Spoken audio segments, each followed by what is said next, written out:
the whole group. Okay. The chair actually is Melissa Mirino, who wasn't able to participate today, and a list of people who are currently involved in the working group operations are Gloria Toñón, Jürgen Nussbaumer, Ines Belkacem, Gavin Tolometti, Erika Luzzi, Grace Richards, Felice Gragnaniello, and Jane Smith. So some things that we are doing briefly in this presentation, if okay. The goal of the working group is to use the social media networks, other platforms, and connect the young professionals that are involved in planetary science and allow them to have an active voice in the activities of the space sector.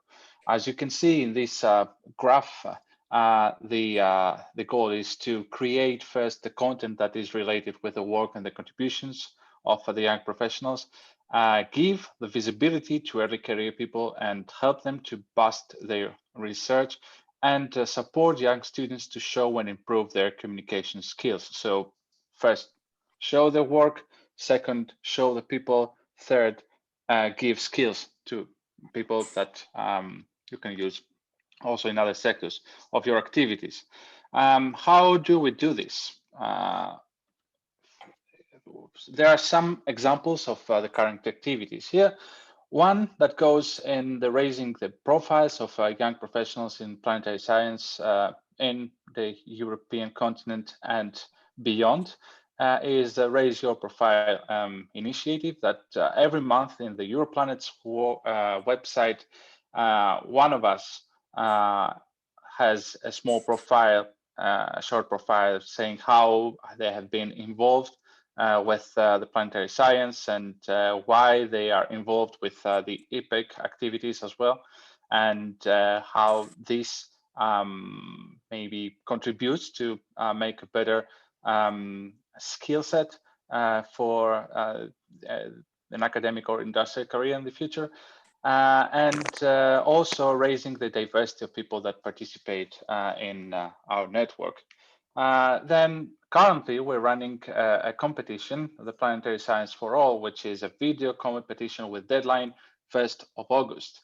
And you're all invited to participate you can visit the contest page for guidelines in the Apex sub pages in Europlanet's website. You can present any planetary research topic that you are doing, and you can win amazing prizes like registration for the EPEC, for the EPSC Congress, which is quite helpful for early careers. Then we have presence in social media platforms currently on Facebook and Twitter, and I hope that you're able to use these QR codes or just look for the EPIC network relative page and account in these platforms where we feed with all the news and activities of the network. And recently we started an initiative of designing the EPIC logos for all the working groups. You can see an example here of the communications logo. And if you have visual art skills, please join. There is a need for people that can use and contribute either with their skills or imagination. So finally, a big project that we want to start in the imminent future is a podcast. This is obviously something that contains audio and very lively discussions, and we need people not only to populate the lineup team that will take care of presenting and editing and take care of all the stuff of the maintenance of such a project, but also people to participate with there and use this tool to present their work and their activities. So if you are familiar with things like this, or even if you are not, please tell us that you're interested to participate in the podcast, and be sure that there is already designed place for everyone. And if you have any ideas of how we can design this project better, of course, we are ready to listen to you. Not to listen to you, actually to participate on this. We need people to be part of these activities. So if you are interested on any of what is presented now or anything that is going to be discussed during the following hours and days, you can communicate with Melissa directly in the Epic Communications email or in the Slack channel or even in the Annual Week Slack channel. And be sure that there is plenty of space for activities and plenty of space for imagination and plenty of space for new ideas in the working group. Thank you very much. Thank you, Phoevos. So now you have an overview of all our working groups. We will have a brainstorming session on Thursday.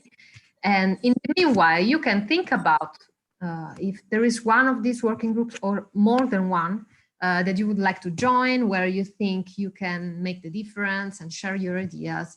Think about it, and you can already start talking with the chair, and you can already start sharing ideas before the brainstorming session, maybe during the coffee breaks. I saw that Noah set up all the working groups in our Wonder space for the coffee break, so feel free to share, feel free to say your point of view about things. Now, I don't know if Nigel is already here. Probably not. So in the meanwhile, if you have any question about the working groups, if something wasn't clear, just feel free to ask now before Nigel comes.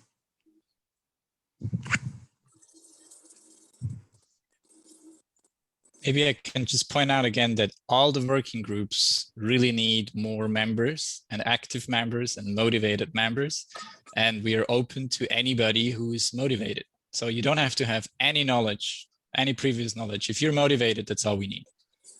Indeed, yeah. Some groups are also looking for new co-chairs, so you can consider also that.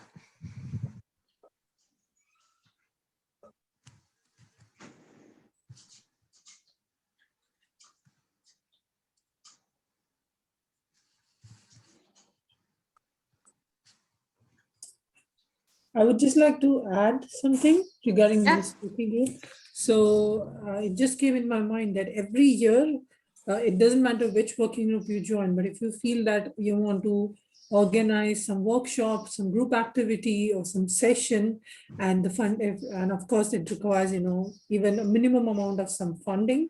Every year Europlanet also give us the extra amount. I think for EPEC, other than EPEC Annual Week, we have surplus budget of maybe what, 5,000 euro. I don't know the number exactly, but there is this budget called, it's from between 1,000 to 5,000 euro, which is actually for whole EPEC.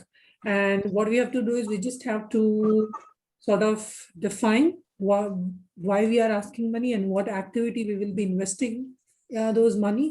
And yeah, Europlanet will just approve the fund. So yeah, it's pretty interesting that for everything you have like a really full support in terms of resources from everyone. So yeah, just go for it if you have any ideas or suggestions, and I'm sure we can make it feasible in any way.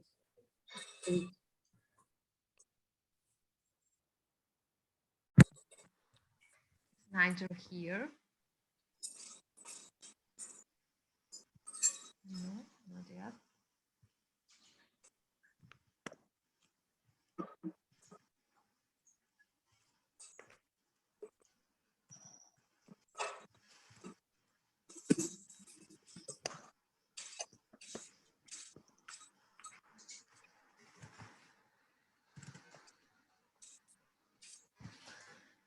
Maybe we can switch between Nigel and Monica. Yeah. I mean, I think Nigel had some commitments after his talk, so I don't want to, ruin his plans, but he's not coming and our schedule is very, very tight. So yeah, he's on. Hi, Nigel. Okay. Hello there. Sorry, Hi. in another meeting with the people at the ESF talking about you lot and future nice. meetings of EPIC. So don't plan anything for 2023 because we know where we think we know where you're going to go. Okay. You can tell me what your plans are for 2022 later. All right, I'm going to tell you a quick thing now, as you said, on careers and how to get the perfect CV. Is that what you want me to do now? Yeah. Yeah. Okay. Right.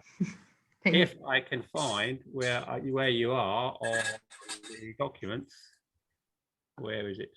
My screen. My screen has got too many things on it again. Show all windows. Here we are. Not that one. It was this morning's one. Applying for jobs. Here we are.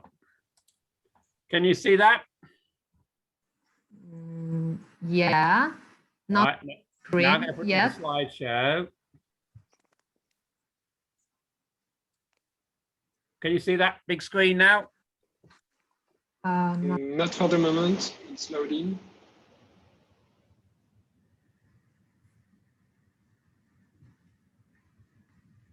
Do it again.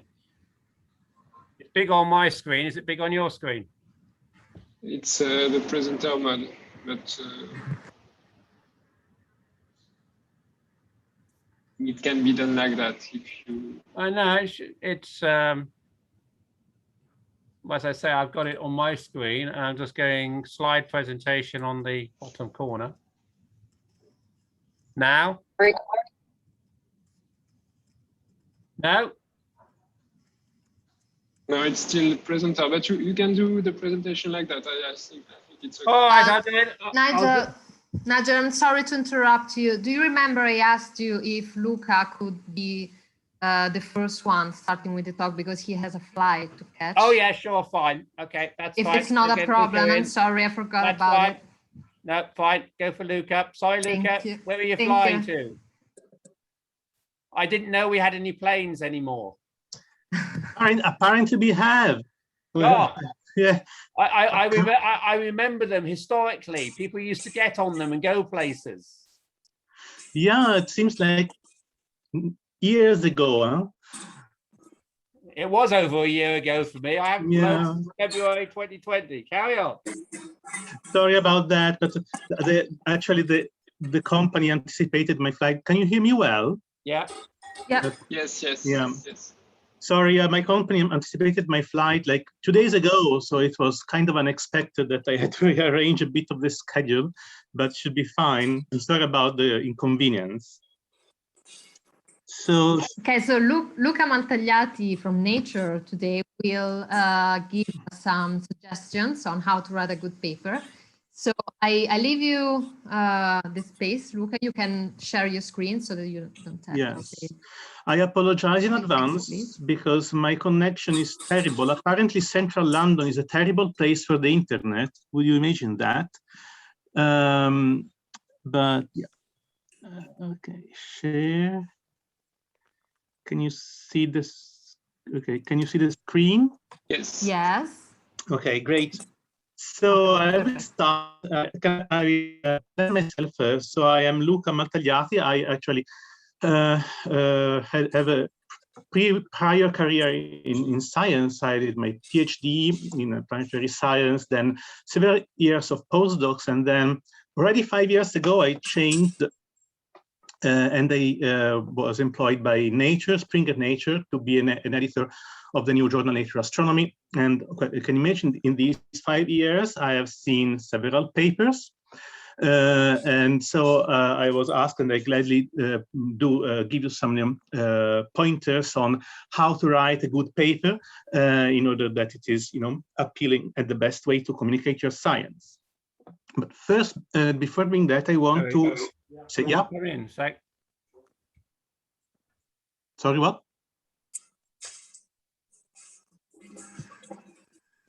Sorry, I was going to mute myself. Okay. So I just wanted to say that I will want to start with a provocative questions, which is why? Why do you have to write a good paper? Because let's face it, writing a good paper is time consuming.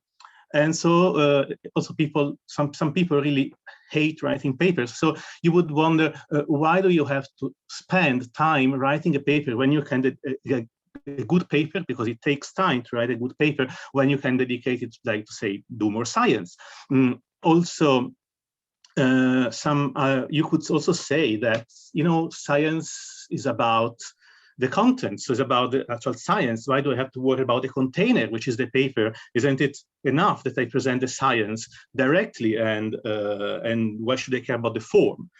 And also, I think everyone has the experience of having read really horrible papers. You don't understand what they're going to, what they understand, what they want to present, and they're very confusing, unclear, and yet they get published. So why do I have to make an extra work if, you know, apparently it's to be published, it's fine to just write a mediocre paper?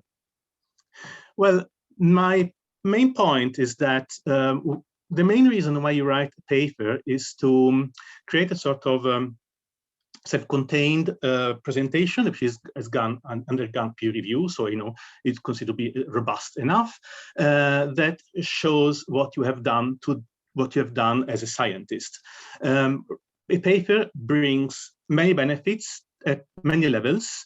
For you, for your career, you know, you can be interested in citations because, unfortunately, it takes something that is important. It allows you to make new collaborations, career recognition for future, you know, job applications. It's also important for the research community because, you know, your paper is still a brick over which the whole science construction is going to be built. And it's also important for the general public for funding and public trust in science, giving a robust you know, image of science. And all these things work much better if you actually write a good paper, because you are able to communicate what you have done more effectively, and also you will get more cited, you will be more recognized as a scientist, your impact in the research community and for the public will be much enhanced. So the additional time that you spend by in writing a paper, a good paper, in trying to write a good paper, is really going to reflect much positive, is really a good investment. Now, writing a good paper starts by not writing, actually. It starts by thinking of what you want to put in the paper. And there are few points. I should mention, actually, that my presentation is focused not on the science. So I assume that you have worked and you have a good science case, you have your work done. So I'm really focusing on how to transmit that information. So one important question, which is the difficult one, is when actually is the time to start writing?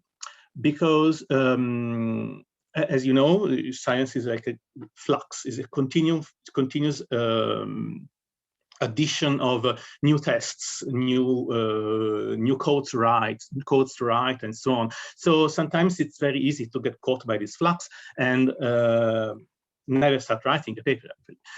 So it is useful at least to have an idea on where you think is the moment where you can start writing. So you should have at least in mind at a certain point, possibly at the beginning, but you know, you can change the goals along the way. It is important that you start thinking of the goal that you want to reach, the science goal that you want to reach, or at least when you think that, okay, if I arrive at this point, I can continue to do my science, but now it's time to put the things into a closed container as a paper. And this is connected to the second point, which is you have to have relatively clear what is the main message, what is the main result that you want to convey, what are the main implications, eventually future perspectives. Basically, why do you think the paper is worth writing, and of course is worth being read?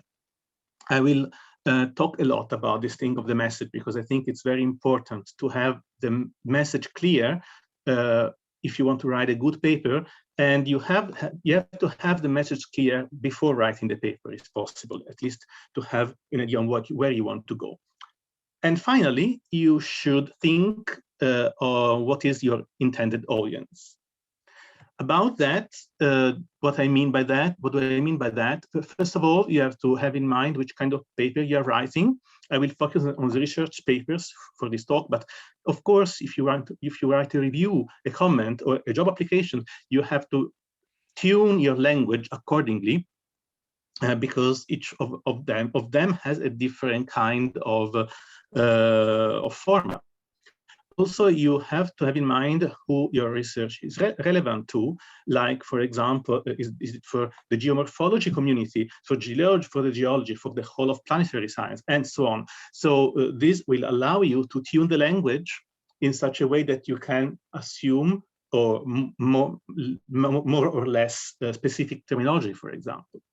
And also, you have to think which audience you want to reach. Is it like the specific audience for your field, or you think that your paper is broad enough that you want to reach the general astronomy or even cross-disciplinary audience? And this actually spills into the topic of where do you want to submit.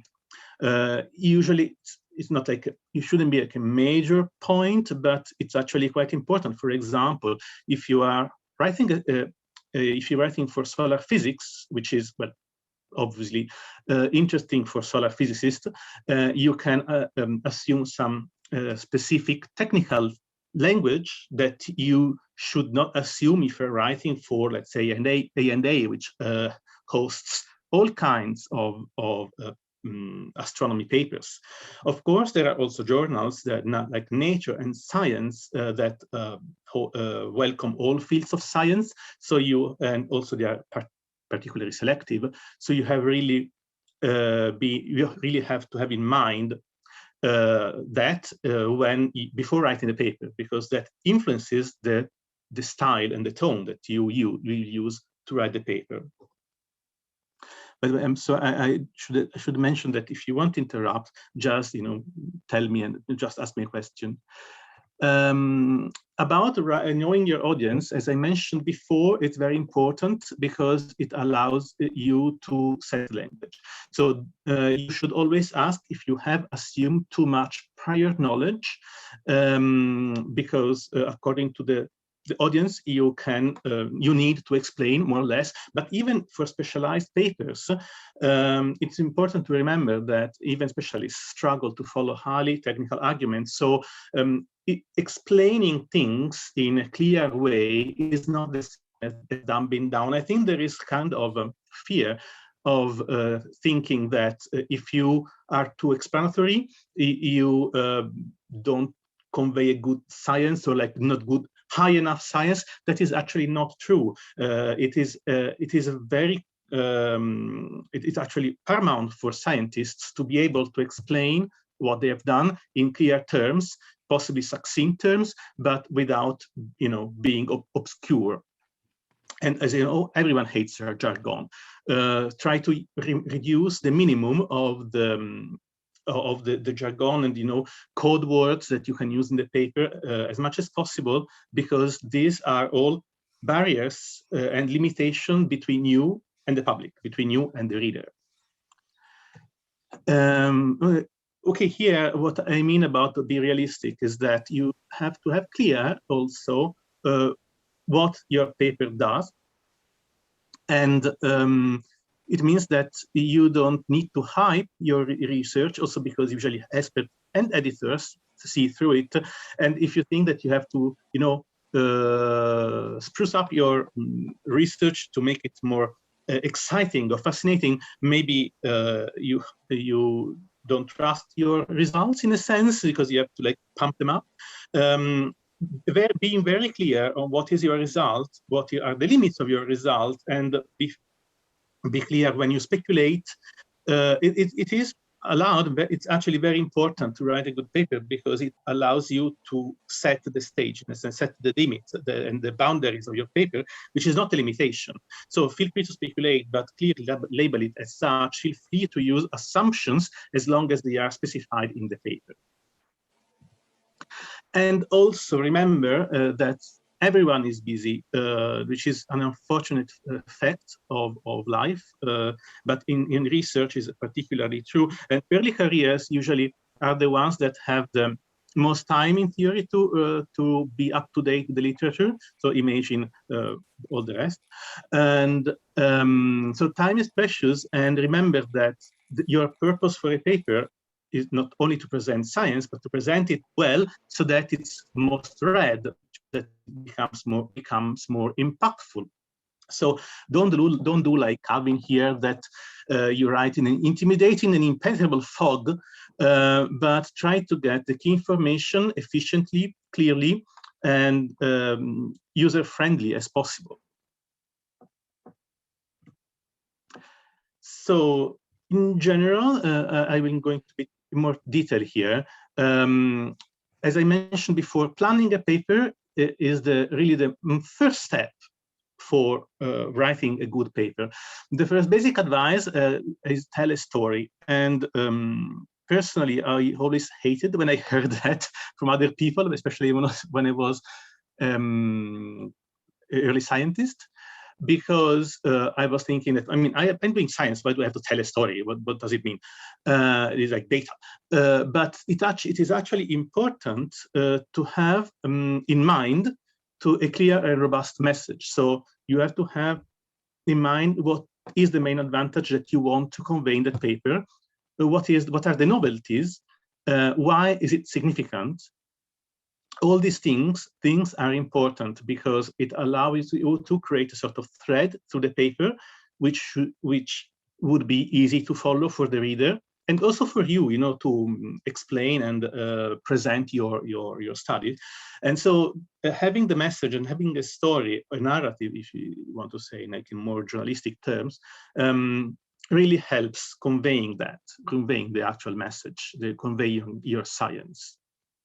And context is essential. So here, not every reader will be able to understand the details of what you're doing, because this is for experts, but they should be able to grasp your the significance of your work. And you can do that by clearly introducing the readers to your topic.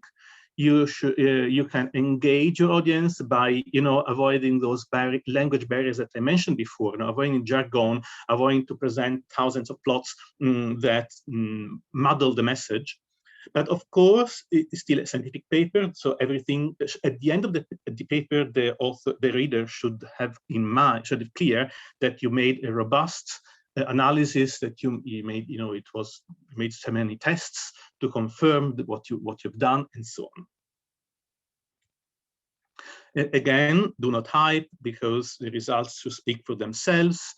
And this last point is a bit controversial in a sense, because we know that we are in a situation where people are invited to write a lot of papers because, numbers, CV, and so on. However, and so in this kind of publish or perish regime, it's very difficult to be as selective as you would want. But if you, especially if you aim at writing a high impact paper, maybe for a journal like Science or Nature, setting up your work in order to have a more coherent, cohesive story that is that advances the field more than just single individual papers is a good advice. Of course, you have to decide if it's possible or not, because that can change a lot according to your circumstances. So this is the basic structure of a scientific paper. Nowadays, papers are kind of, standardized in this sense since several decades. It was not like that before, but now we are more or less here. Here, there are most of this points, and actually, I will go one by one, at least for the first 7 points, to give you some specific kind of practical tips for the individual parts. So let's start with the title. Yeah. Hello? No? No, it's okay. It's okay. You can continue. Okay. So here I propose 3 different possibilities on how you write the title. You could write a title, you could write a short function description of the study undertaken, or a snappy title that will hook the readers, it will attract the attention of the reader, or a title that is gives some details on the study and the purpose and methods and so on. Among these 3, the best way is the first, because I mean, of course, you can write a witty title. It's always fun. However, usually witty titles are written at the expense of clarity. That is, at the expense of what you actually present in the paper. Also, the title is not the place where you have to give too many details. The important thing from the title is that you get the main result across. The title is really the first part that you have, that the reader approaches to your paper, and something which is very clear is important. So again, there is a lessons for journalism here. You have to compete for readers' time, which is an awful thing to say, but unfortunately true. So you have to cap the title the attention, but in a good way. As I said, do not try to be witty or catchy at the expense of clarity, and also avoid open-ended titles which actually do not convey much information what you are doing. And again, that's really not the place to use jargon. Also, a lesson that you should not take from journalism is that you should avoid clickbaiting. I call it clickbaiting because sometimes, especially in the last years, you could find titles that tantalize at some interesting results inside, but that's not how a title should be. A title should be really upfront on what you are presenting. Okay, so going to the abstract, other 3 possibilities. You can have an eye-catching summary with plenty of buzzwords. I guess you know how I feel about that already. You can make an analysis of the findings, or you can give a broad overview of the paper with some detail. Now, in this case, of course, I think it's pretty obvious you should get the third. The eye-catching summary, again, is not bad in itself, but usually when you use a lot of buzzwords, the message gets muddled and gets drowned in trying to be, witty or catchy. And also the abstract is not a place to make a full analysis of the findings. You have plenty of time and space in the paper. Remember that the abstract is actually the first part that a reader reads to decide if it's worth going into the paper. So it's really quite important. This is why you have to give a broad overview of what you actually contain in the paper. Now here, I will spend a bit of time on the abstract exactly because it's kind of important. Do not pay too much attention to the actual percentages, but the idea is kind of fine in the sense that it is very important that in the abstract you give a good amount of context, and that you describe the results, especially the main result that you want to convey in some words. It is not a place to write too much of the method, but you should at least, hint that if you're using like modeling or simulations or observations, which kind of observation, which kind of laboratory procedures, laboratory setting. So very briefly on the method, and also you could end with a couple of sentences, one sentence to indicate what are the broad implications of your work, because it's always nice if the reader has an idea on not just what you observe, but what it means in a general, broader sense. For that, I want to propose, and I will show you what I think it's a kind of a good abstract. I do not have to read it now. I will dissect it part by part. I just want to say this is one of the papers that we published in our very first issue. I think it not only it has a good abstract, but it has a good title, because if you read variability in the atmosphere of the hot giant planet, whatever the name, you get immediately what you're talking about. You're talking about atmospheric variability in exoplanets, they detect that. So it's pretty self-explanatory, and it immediately gives the result, the main result of the paper, what the main message. So let's start. And the first sentence is, this is, I should say, this is for kind of nature-like papers, but I think it can be very much generalized to all kinds of journals. So it's always very good if you start with the basic introduction to the topic, which should be understandable and accessible to everyone, at least in the field of astronomy. So in this case, an exoplanet reflects and emits light as it orbits its own stars, forming a phase curve. By observing this light, you can study the atmosphere and hopefully the surface, good luck with that, of distant planets. Then you go a bit more into detail. We are still in the context side. As you see, it constitutes almost half of the abstract.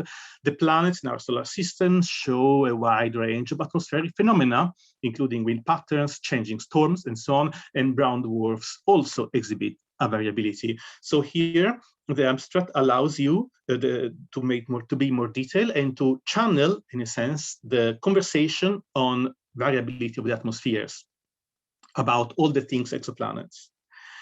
And then you have a sentence that tells you what is the open question. Now, this is something that it's used for nature abstracts, because it's always important to to highlight what is the problem before hopefully solving the problem. But I think it's a good procedure also in normal abstracts, because it's pretty useful that the reader has, at this point, after you make the introduction, an idea where the paper is going and what is the main question that you want to answer. In this case, that nobody has observed, or it has not been observed, this temporal variability. Usually, these kind of sentences are, this phenomenon is poorly understood yet, or we don't have a full picture for this and that reason. So that's something that helps the reader to understand the relevance of your study. And then after that, immediately you have the presentation of the main result. In this case, after describing what is hat P7b and what is the peculiarity, this is non-offset in the peak. And so now they say that here we present variations in this peak offset of the phase curve. They give some numbers, and then they say that this implies that this peak brightness repeatedly shifts from one side of the planet's substellar point to the other. Now notice here that they haven't given any explanation. So this is really the factual presentation of the results, so to speak. The interpretation, so continuing giving more details on the result, can come later. Like in this case, they tell that the variability occurs on a time scale of days, and this shift in brightness are indicative of variability in the planet's atmosphere, hello title, and result from a changing balance of thermal emission, reflected flux from the planet's day side. As you can see here, we are going a bit into more detail, but the reader should be, the specialized reader at least, should be able to, get that. And then, and finally, you can conclude with some broad implications. Here they do the interpretation. We suggest that variation in wind speed in the planet's atmosphere leads to variable cloud coverage and is capable to explaining the observed variation in the phase curve. So basically what they say that they found weather in a distant exoplanet. So here you have, there are not many perspectives here, but there is a clear message on what the paper means. Okay, I will move a bit quicker here. Introduction. Now, the introduction, once the reader has decided that the paper is worth reading, the introduction is usually the first thing that they approach. I mean, I'm sure you have seen that yourself. When you decide to read a paper, you want to see what the what's happening before, what was the point, what's the point of the paper. So the introduction is a very good place to do that. And this, as you can see, my choice of preferences sort of happy medium between just writing a general or even sometimes generic overview of the field without references, without specifying any detail, and writing a full history of what happened. So something which is selective, state-of-the-art, from a range of sources is a good point, is a good way to go, because it allows you, again, to set the stage for your results, and also it allows you to focus on the problem. This is something, at least I, as a in my early career, I had problems to write, because we are coming from writing a thesis usually, or we are in the process of writing a thesis. So we have this, I sometimes be confused that the introduction of a paper should be akin to introduction of a PhD thesis or master thesis, but it's not like that. The introduction of the paper shouldn't be that, broad as the one of the thesis should be, but should be more focused. Should again lead the reader to the to the main message that you want to give. In this case, also, it's important to understand which journal you're writing into, because of course you can afford to be more specific in Icarus, for example, if you're writing about planets, then if you write about planets in Nature or UpJ. So this is something that you should take into account. The methods. The methods are not the most read part of the paper, usually, at least unless you are very specialized on the topic, but they are very important. So you have to strike the right tone, which is to appropriately address the aims of the research by detailing what you have done along your tests and observational analysis and so on, that allowed you to reach the result. So just focusing on what is novel, on what has already been done, is not is not useful. I mean, you really should be able to do whatever to describe what you have done. This is a part where it's very difficult to be synthetic and efficient, because of course you have like sweated blood to make all the thousands tests and written all those codes that you want the people that read see that, which is understandable, but not always useful for the message. You should be able to you should write the methods in a way that it gives them the main point of what you've done. It should be clear, but not overtly wordy.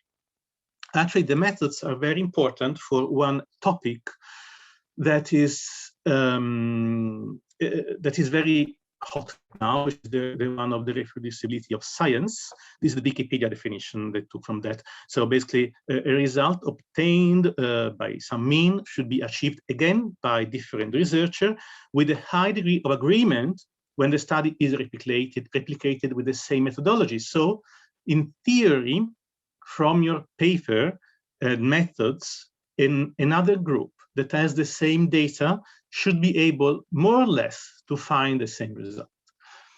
And as you can understand, this doesn't mean that you have to detail every single test that you've done, but it must be clear enough that it should be followed by another group and eventually be replicated.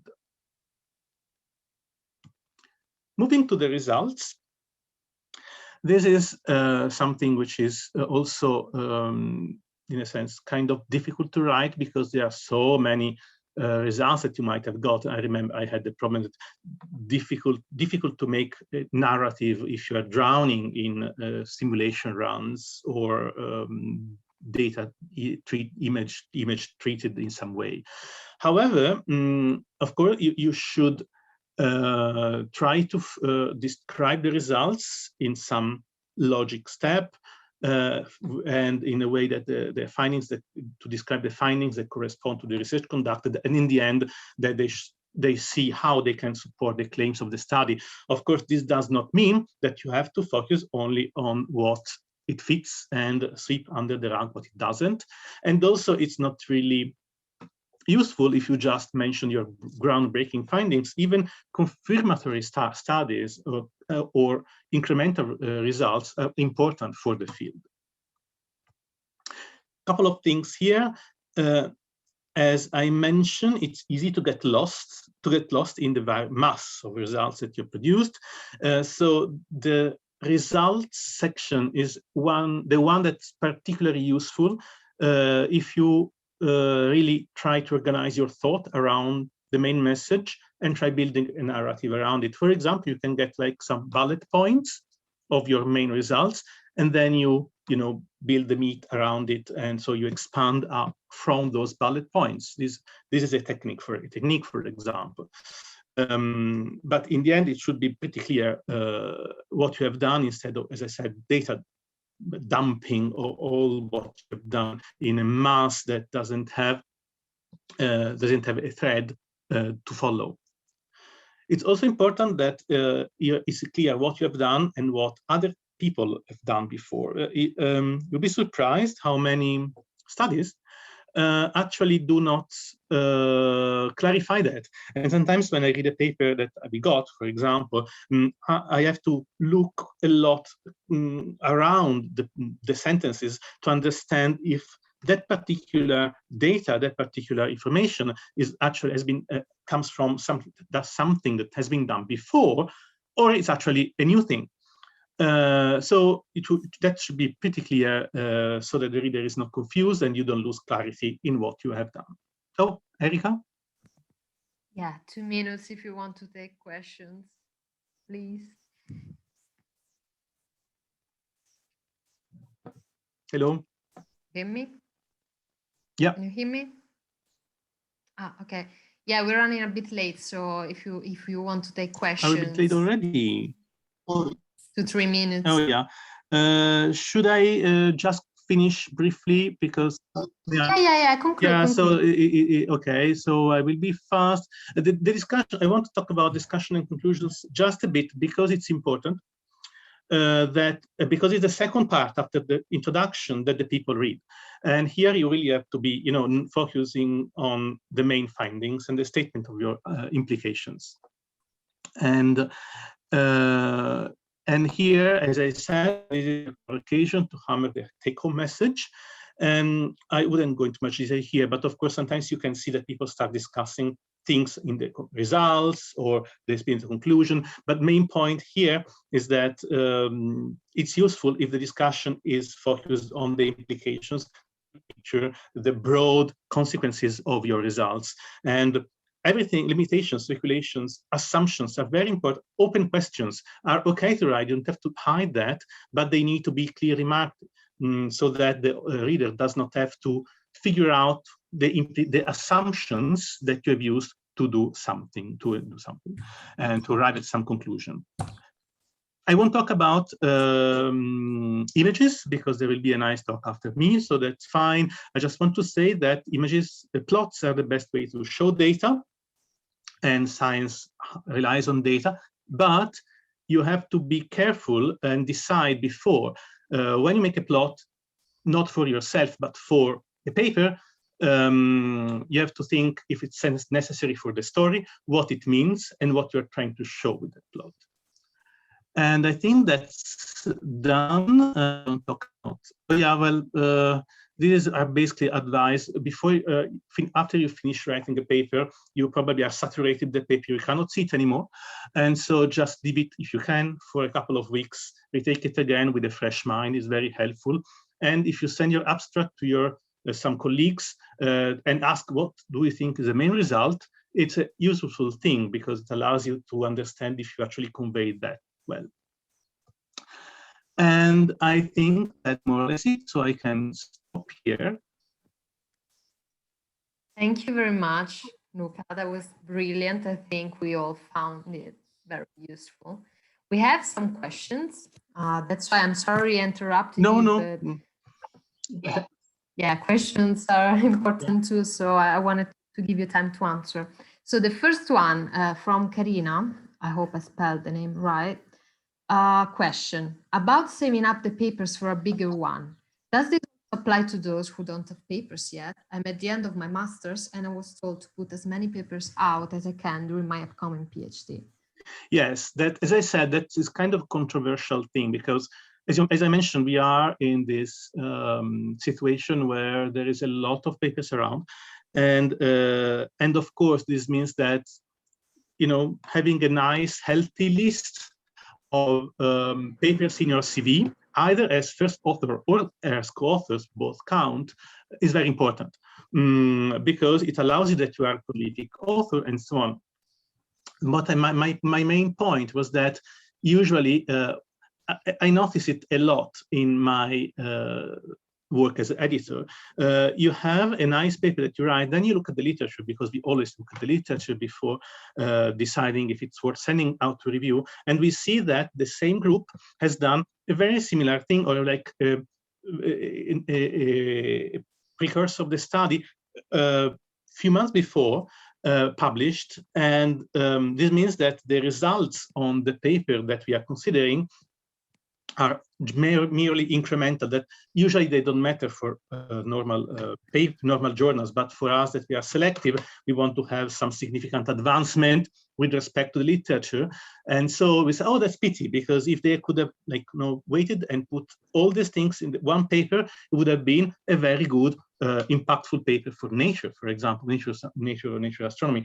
As I said, this is something that you have to think about, at least, and discuss maybe with your supervisor or with your lab head to see if it's worth waiting and, you know, to have more results, you know, to create a more impactful story. But of course, I understand if people need to put out things more quickly because they need to have the, you know, some publications for getting the PhD, for example. Thank you. We have also a couple of raised hands. So Fivos, please. Yeah. Hello, Luca. Thanks for your presentation. I have a naive and tricky question, and maybe many of us have an answer in our mind, but I'm really curious for your take on it. So far from keeping our work for a more impactful journal, or I mean, this kind of question, many times we're doing works that they take a lot of time. We analyze a lot of data and previous literature and everything. And then finally, what we find out is something that is not like a real big contribution to, but there is some work, there are tests there. We have tested hypotheses, we have tested theories, and we need to publish the work that we have done. So I'm very curious to know your take about the kind of narration of such a work that doesn't give exactly a new Nobel Prize. Well, first of all, not many. You never know, actually. The last one was exaggeration. Okay. No, but yes, that's actually something important. I think that papers that are confirmatory of results that have been already done, or they disprove, like, you know, this kind of null results, are as important as you know, groundbreaking results. And luckily, I would say we are in a situation where you have various outlets. You don't have just Nature, God forbid, but you have like a significant amount of outlets of papers of journals that can host your research and are very fine in trying to get in also getting these kind of you know, more incremental or like null results or negative results even, which are can be very important. So I think that it's not too difficult to create a narrative in the sense that you can really clearly state what the non-result means. You know, even a non-result or a null result or an incremental result tell you something. You know, what I meant about broad implications, I didn't mean that you have to, again, pretend that your result gives like this huge groundbreaking message. Even a specific but your paper will have a message anyway, because you have undergone that study for a purpose, and then in the end you get a result. A non-result is a result, an incremental result is a result. So when you figure out what the message is, no matter what the message is, you can really write a good paper around it. That's my take. Thank you. We have a question from Zach, I think. No, thanks. You answered it in all your other answers there, so skip mine. So maybe from Arno. Yeah, we have another question. How do you balance saving your results for a more impacting paper and still be synthetic to save the time of the readers and be more impacting? That's something that we deal a lot in Nature, because you might or might not know, but papers in Nature Astronomy are usually very short with respect to the normal paper. So, for example, our articles are usually like 6 pages and 8 pages, more or less, excluding the methods. 4 pages if they're letters. So that's the tricky thing. But if you have usually this kind of impactful paper have a very well-defined and clear message, you know. So as I said, it's not the problem of having an incremental result. You really have an outstanding result, and that, you know, shouts loud what you have done. So in this sense, finding the end goal is easier, because you have a clear message. And once you have done that, you have to find a way of presenting the main point that lead to that result. There are also in this kind of papers plenty of supplementary material or method sections that are aside the paper that will allow you to go into much more detail. For example, the various tests were done.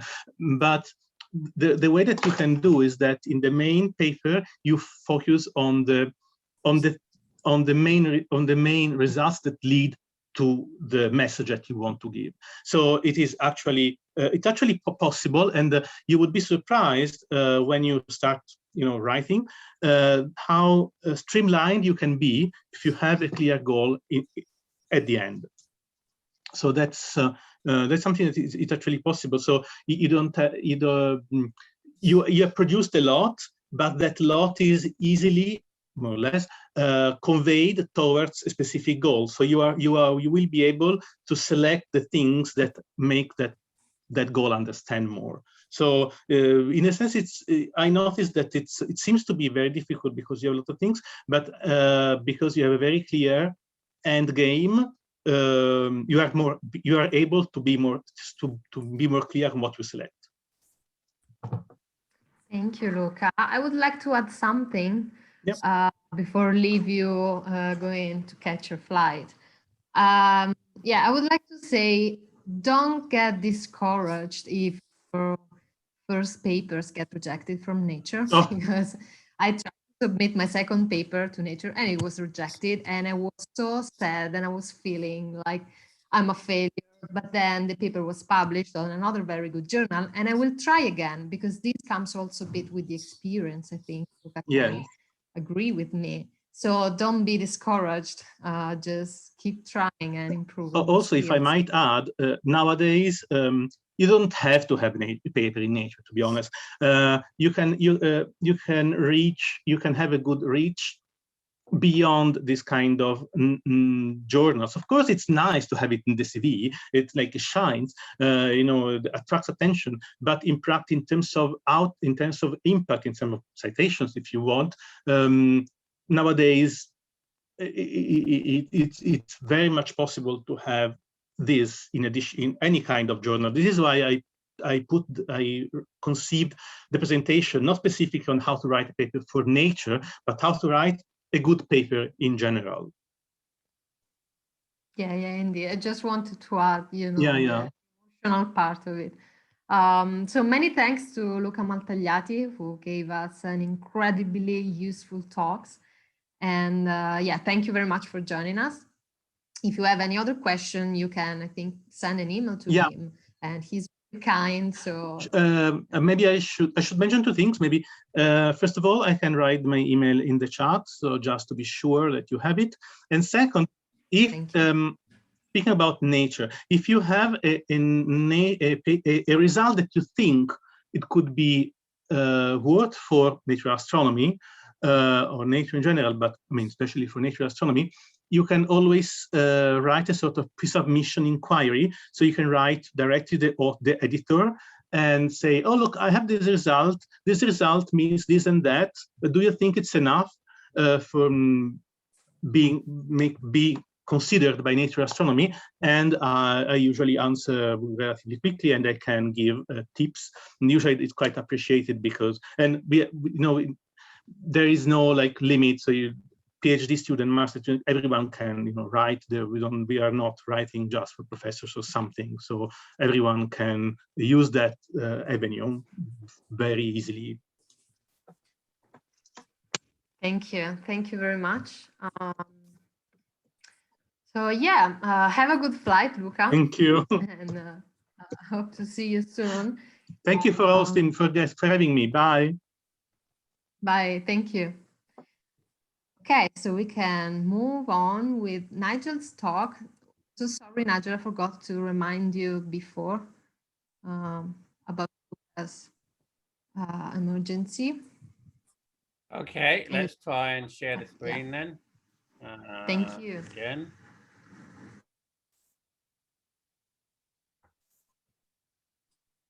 Right, so we're back to there. Now let's see if it makes any difference as it goes to slideshow. Do you see it as a slideshow, or do you still see it as panels? It's presentator mode, but we can read the slides. It's okay. So yes, it's okay. It's okay now. Okay. All right then. Okay. Well, thank you. I'm in despair to go fairly quickly because I've got another telecon coming up with ESA, and I need to get ready for that.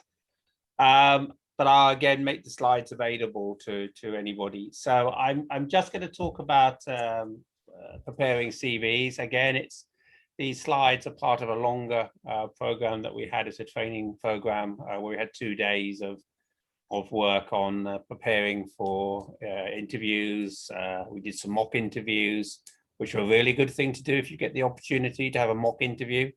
If you do apply for a fellowship or something and you get an invitation to an interview, do a mock interview.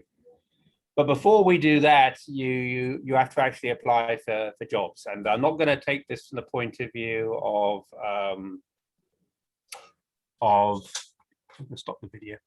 I'm not going to take this from the point of view of just applying for academic jobs, because many of you will apply for many other types of jobs in your careers.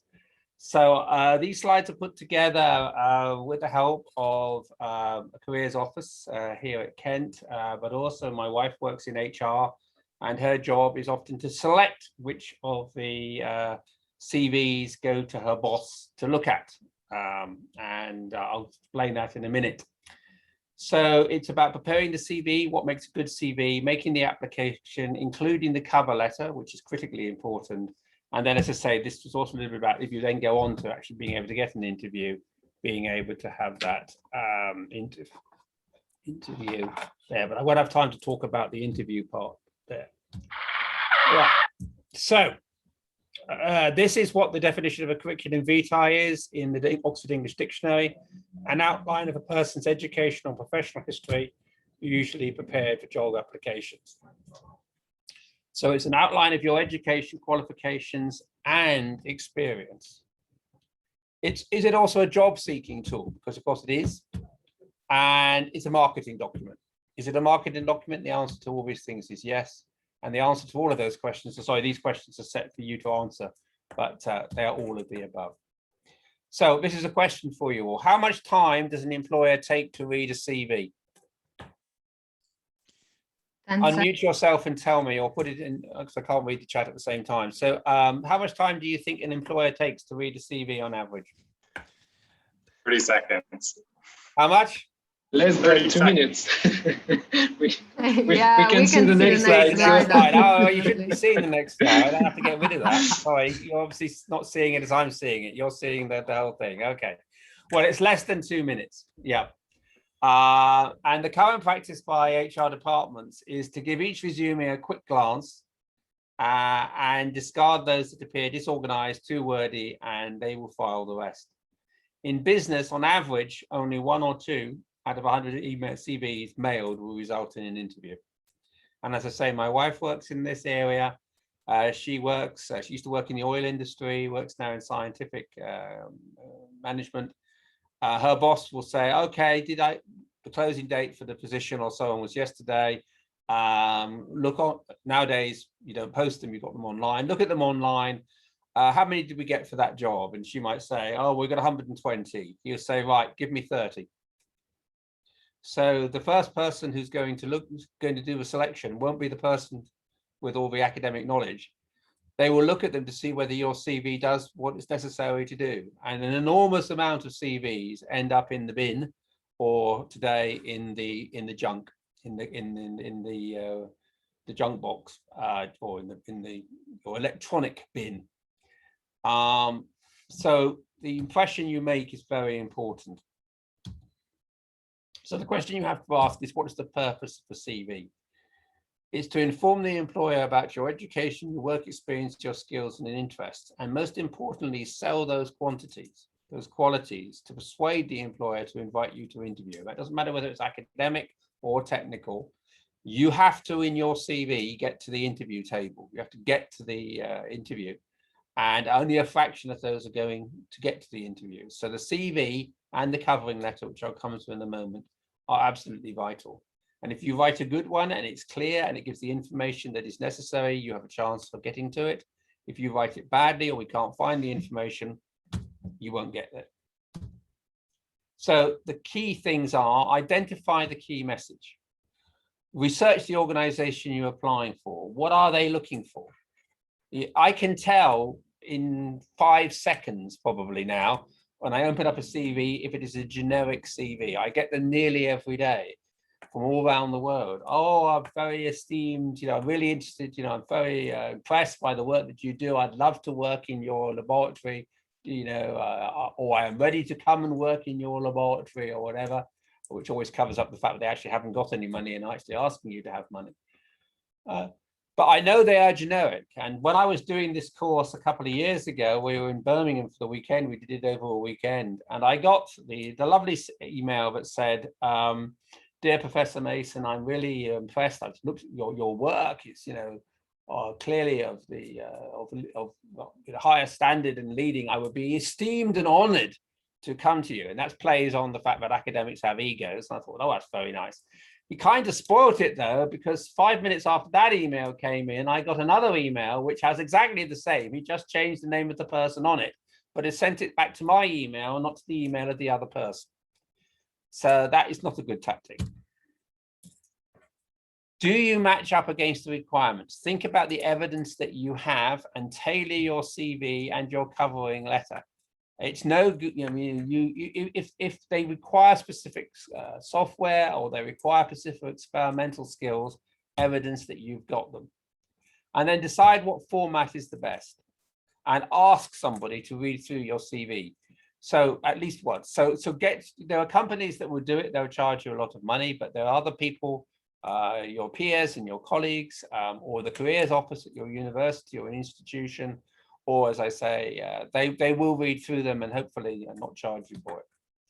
So it is not a one-size-fits-all. You do not just send the same CV that you send to every time you see a job application. You have to look at it and tailor it. And I say, look at the research of the company. Do they have a mission statement or core values? What are they looking for? Who works there at the moment? And what are they passionate about? And that goes exactly the same for research groups. Look at what they do, look at what they say. Some of the research groups do say these things. So these are the 4 things that they will look for in their 2 minutes. Education. What's the level of your education? Have you got a PhD? Haven't you got a PhD? What degree have you done? What skills do those degrees teach you? And basically in the R areas, we're looking at people who are going to be able to think clearly, to analyze and assess information, draw conclusions, work independently if you're a PDRA, and certainly for a fellowship and the research that you've done. Work experience, ability to get on with people, work under pressure, meet deadlines. In planetary science, most projects are now international, multinational, so you're always looking to see whether people are going to fit in. I always have a policy that when people come to the group that I get for PhDs or anything else, I don't take them to lunch. The rest of the group take them to lunch. And I ask them to report back on how they felt about talking to the person after lunch. You are being interviewed when you are at an interview. You are being interviewed from the moment you arrive to the last second that you leave the institution. All of that comes in. Number of times that I've had people come back and say to me, oh, well, they were obviously very, they knew their field, but I couldn't work with them. The team dynamics is very important to me, and everything else. It's very important as you move up the chain. People get into projects not only because of what they can do, but whether they get on with people. And people get out of projects because they don't get on with people. They might be very bright, they might bring lots of things together, but if nobody wants to work with you, you're not in a very good position. We do often try and think about team measurements. A lot of companies are very keen on trying to think about or finding out a little about you as an individual. There used to be a joke in where I used to work in National Physics Laboratory in the UK, that to work there, you had to be good at some sport because they competed in every single of the local leagues and won them all. So look at things like that. And then, of course, there might be some specific skills. If you're required to travel, have your driving license, what languages you've got. If you're going to spend 50% of your time in France, the company might be based in the UK, but you want to travel to France. It might be in Germany, but you might be working with Japan. Languages are important. Computer skills will always come up in our area. What models, what codes can you use? What programs can you use, etc. And do they match on to what they do? Particularly in companies, they might have particular licenses to use particular software. Don't assume that they have the one that you have, and they certainly won't buy it if it's expensive. And artistic skills, if it's a job which also involves outreach, communication, that's an important skill. So these are the types of CVs. The most traditional one is chronological in date order, starting with the most recent first. So you start with your most recent one and you go down. Then alternatively, there are skills-based ones where you focus on the skills, you highlight the skills that you do, and you put a little paragraph on the skills that you have. Personal details, name as a heading rather than like CV. It is really annoying when you've got a whole pile that all start at the top with CV and the file on the computer says CV. I've got 100 of these things, I'm going to file them. If I have to take your CV and the first thing I have to do when I want to put it into a folder is retitle the CV, I'm already annoyed with you. You're wasting my time. So your CV can say Phil Jones CV. It could say Phil Jones application to venture CV, but please don't just put CV at the top because everybody will have hundreds of them. If you've got a website or an online portfolio, if you've got a web page, make sure it's up to date and make sure it's live in the connections and so on. Make sure you have the right address. If you're at university, make sure you think when it's going to be seen, whether it's a term time or a home one. Telephone number. People do like to ring you on the telephone. We did a mock when we were doing the mock CVs and mock interviews in this training network. There was a person there who gave us their CV. They obviously hadn't updated it. The person was from India. They gave us an Indian telephone number. And I said, oh, so if I ring this number, will I get you? Oh, yes, I've got that number all the time. I said, you're working in France. Yes, I'm working in France. Yeah, how long have you been in France? 2 years. So why? So I said, so why have I got an Indian telephone number? Because it's got postcode +91. Oh, he said, I haven't changed that. I said, you've had that for 2 years and you haven't changed it. Email address. Make sure this is a professional email address, not phildredrinkingviking@gmail. These are not required anymore. a lot of people do include them, but they are not required. You are not required to state your nationality, except if you have to get a visa later on, but normally there is a separate box for that. You are not having to put down your gender or sex. That is not required, should not be necessary, and you are not required to put down your date of birth. These are both things that you can be discriminated against, so they are not required. As I say, the nationality one, the box will tell you whether, normally there'll be a box or something that you have to fill in online to say whether you require a visa or something to work in that country. But you don't have to put it in your CV. As I say, with the education, start with your most recent ones. Don't forget your current study, mention any relevant modules, any top marks. This goes exactly for PhD students as well. So if you're doing this as an undergraduate, it's going to be your degree. If it's a postgraduate, you might have done a course with an ETS, you might have got something. Put down those modules, anything that you've done. This is for undergraduates and so on. If you don't have a grade that you don't like, don't tell them.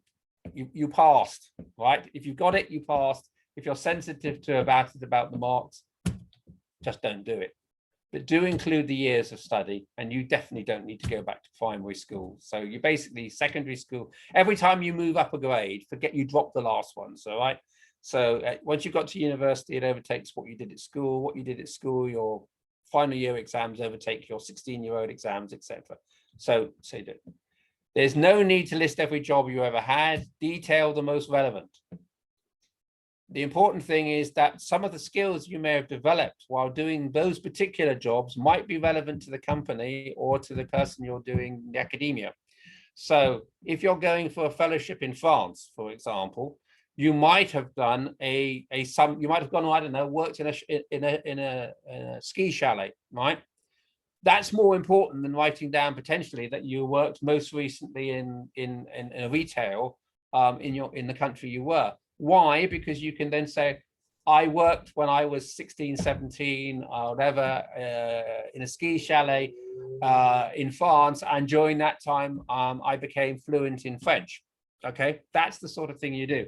If you went for work in a software company, you might have done some summer work in a university, you might have used some, or a company, and used some IT skills. That might be more relevant if you're working for a software company. If you're going to be in a research organization, it might be more appropriate that you did a summer internship, or you had a secondment or something during your PhD to another academic lab, and you built some skills there. So this is why, as I say, your CV, you can tailor it. You want the dates, the name of the company, what position you had in it, and the skills you learned. These are all things that you can get from work experience. If you had no work experience, again, that's for undergraduates or basically undergraduates, then you can give examples of volunteer work that you may have done, a scout or a young group leader. What you've got here is the skills map. Look at the things in the yellow. These are all key things that we look for today, not just the academic. These are the soft skills that are just as important. We will assume that the people who will go for interview are skilled in the science things we do. Otherwise, we wouldn't have invited them. We may get the job on the fact that you show us you've got some other skills that are really useful to us. So these are some of the things, as I say, these are all kind of key things, particularly for scientists. Now, when you write anything, you may have heard of this, there are positive words and there are negative words. So there are things that you use that come across as being dynamic, and these are called action verbs.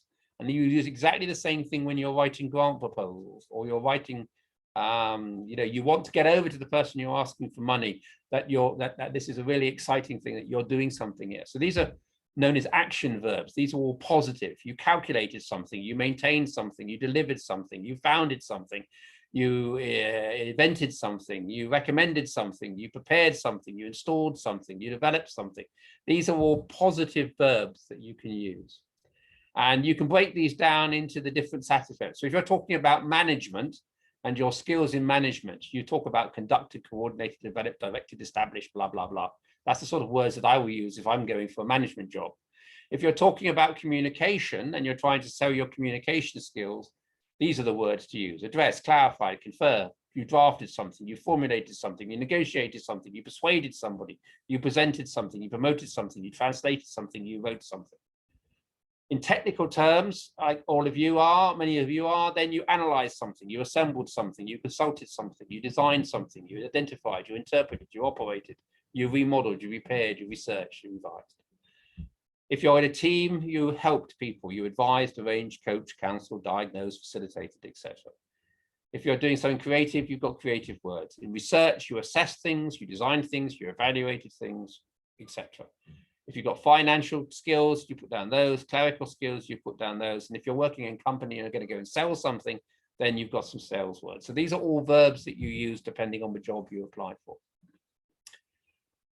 You've got to choose interests and activities which demonstrate the skills relevant to the job. And as I say, these are about your teamwork, your organizing, your commitment, your intellectual abilities, your personality, maybe your artistic ability. Talk about your passions for the sport, the music, for astronomy, etc. Be passionate.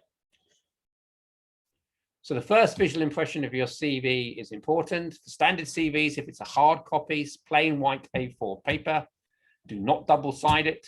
Keep your CV, however, to 2 sides of paper. Both that also goes for things electronically.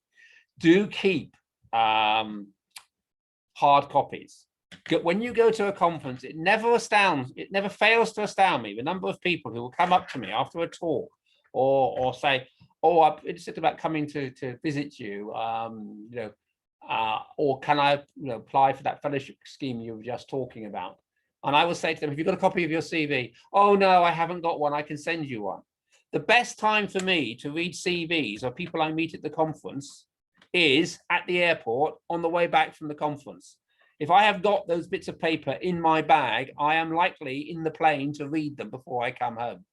If you send me an email 5 days after the meeting, you are now in the chain of 200. I average on a day between about 200 to 300 emails a day. That's my average number of emails per day.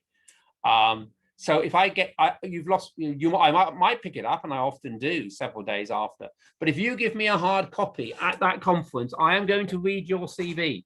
I'm going to read it after the coffee break in the next session if the talk isn't terribly interesting.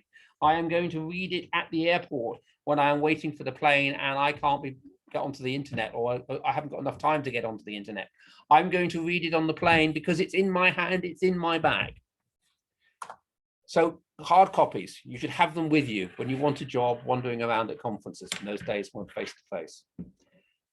Check your spelling. People get very annoyed if you can't spell. Bullet points are good, and bold font, but not in moderation. Not every second word, please, is bold. Bold is for things. Your formatting should be consistent, 10 to 12 font, depending on the style. I like Arial and Calibri, most other people do. Focus on what you did. Target your CV to the job. If you get things like degrees in the UK, it's 2.1, not 2.1 or 2.1. Use short, concise sentences and consider your audience. References. Who do you get to referee for you? If you're going for fellowships, your referee will be an academic. If you're going for industry, one of them can be an academic, but they would like to have a referee to talk about your other work skills. So an employer or a manager where you have done that type of work. So going back to our engineer, I'm sure engineering jobs, they would want to see somebody who you've worked with using your engineering skills, not necessarily the fact that you've done a degree in something. Please ask permission for your reference and let them know what you've applied for. It is always good that if you send the job details, I get lots of references. I can write a generically boring one for most people. But it's far better if I can tailor my reference to the job. I can only do that if you tell me that you applied for that job. And I will always ask my students to tell me what the job is so I can try and tailor it to the role. But again, I cannot do it in 24 hours. You can say references available on request. This is particularly obviously when you're looking for a job, but you don't necessarily want to know that your boss that you're looking for another job. That's fine. You can do that if necessary. So next thing and final thing, covering letters. Never send a naked CV. If you're sending it out, just sending out your own CV to somebody. If you're filling online CVs, then you're prescribed to fill in all these details anyway. But if you're having to just say, please send a CV, always put a covering letter in. And I think a covering letter is actually better than a covering email. It's as important as the CV. because actually it's you've got a free text, and if you're going to write to the company, say make sure we get the name and the title right. I am a professor. I'm not particularly conscious of titles and everything else, but you know, I know a lot of people who don't like, if they've got a professor in front of their name, don't like being called doctor. They get upset about it. They certainly don't like being called Mr. But on the other hand, as I say, make sure you get the name right. But the real thing of a letter is to highlight and expand the selling points of your CV, to draw attention to those things. And then you sign it either yours sincerely or yours faithfully. There are two types: speculative and accompanying letter, to a request that you're going to write to somebody saying, I'm thinking about doing a fellowship. Would you be interested in hosting me? And then there are ones which are requested letters of application. I say the email is often the accompanying letter. You can treat it like the formal letter, but it is actually, you know, and there's a debate about whether you can just write the letter as in the email, or whether you attach a real letter document to the email. I prefer the second, because I don't think it reads so well as trying to read email. How long should it be? Typically, unless asked for longer, 3 short paragraphs. Opening paragraph while you're writing, second paragraph to highlight your skills, third paragraph highlighting the CV and availability if you're going for asking for something. Letter of application is used when it says apply in writing or send CV and covering letter, usually one side of A4. Opening paragraph, motivation for the job, then your skills, then you're matching with job description and what you can offer the employer. So this is the final checklist. Does it make a good visual impact? Consistent design, alignment, spacing, fonts, not too long, 1 or 2 sides of A4 usually enough. Is it structured, clearly presented and easy to read? Use headings to guide your reader. Most recent and relevant information on the first page, because they may not get to the second page. Does it show that you possess the qualities and skills required? Emphasize the most recent, get those up front and center. Is it written in a powerful and positive way? So using those action verbs, and have you spell checked it? And have you got not got 2 types of font, etc. Then you're going to write lots of these. So keep a reminder file of the CVs you sent out. Follow up with a phone call if you sometimes do that. Keep all the CVs you've done. I keep all the CVs I've sent out for all the jobs I didn't get, as well as the ones I did get. As I say, only 2% of CVs mailed to employers result in an interview.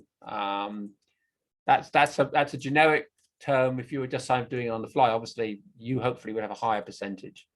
You can follow up with a phone call or email. If you do follow it up, then you get 20%. So if you can, not always, because some of them are going to go through HR and they won't like having an email. But if it's to an individual, if it's to the academic said, send me your CV. If you don't get a response for them, you know, you can follow it up and just say, oh, I'm just asking. I still do that even to consultancy companies. When I do it, I always say, oh, just checking that, you know, you got my application or my paperwork yesterday. And they will always write back. And often that starts a dialogue sometimes. So it's good. That's it. So I'm happy to share those slides with you. I'll send them again over to Erica later this afternoon. Questions? Thank you, Nigel. That was very, very useful. Yeah, we have some questions.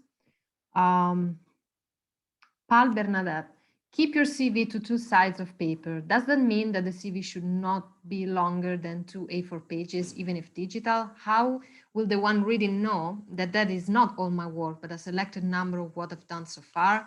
Like if I don't list every single talk, how should I state that this is not everything I did so far? Same with publications. Well, publications are separate. I mean, often publications, you as you get older, you won't fit all your publications on, right? We have things like websites to put our publications on. In academic jobs, they may ask you to send your publications separately. Obviously, as you move up through the chain, so you're at the early career stage. So you know, if you're very early stage, so I'm going to assume that most of you are, say, sort of PhD or first postdoc period, then probably you can get most of your publications onto A2 pages. Don't forget, I'm talking about 2 pages, even if it looks electronically 2 pages. So it's A4 if you're printing it out, but just think about it on the same thing on the screen. You know, 2 pages you can click through. If you've got more than that, what you do under the publications is you can say how many publications you've got. Later on, you will stress your H index or number of citations. A lot of people put down the number of citations they've had, okay? Because that's a good thing. If you've got a particular paper to highlight, so let's say I've got 12 publications, but 3 of them are in science, then you might just say that. If you haven't got room, as I say, to put it over 2 things, you can put a separate file. You could say, you know, my publication file, and you can either send that. If they don't ask you to send that, you can put it on your website. You should have your publications on your website where they all are, etc. So there's various ways of doing it. As I said, the first step of most people looking at it is they want to just know that you've got a number of publications. If you don't get through that first stage, then people, you know, we do. So think about it. My wife's been told by her boss, get the 120 down to 30. She ain't going to read the publications. She will just look to see, okay, this person's got a good publication record. This person has got no publications, etc. That's kind of the level that she's going to do it at. Okay, she'll know what the boss is looking for. Okay. When it then goes to the boss, her boss will then look at the publications. He'll look at what the relevant fields, in her case, they're in biosciences and biology. He'll know what the big journals are. He'll look for PNRS. He'll look for the ones. He'll be looking for those sort of publications when he gets to that stage.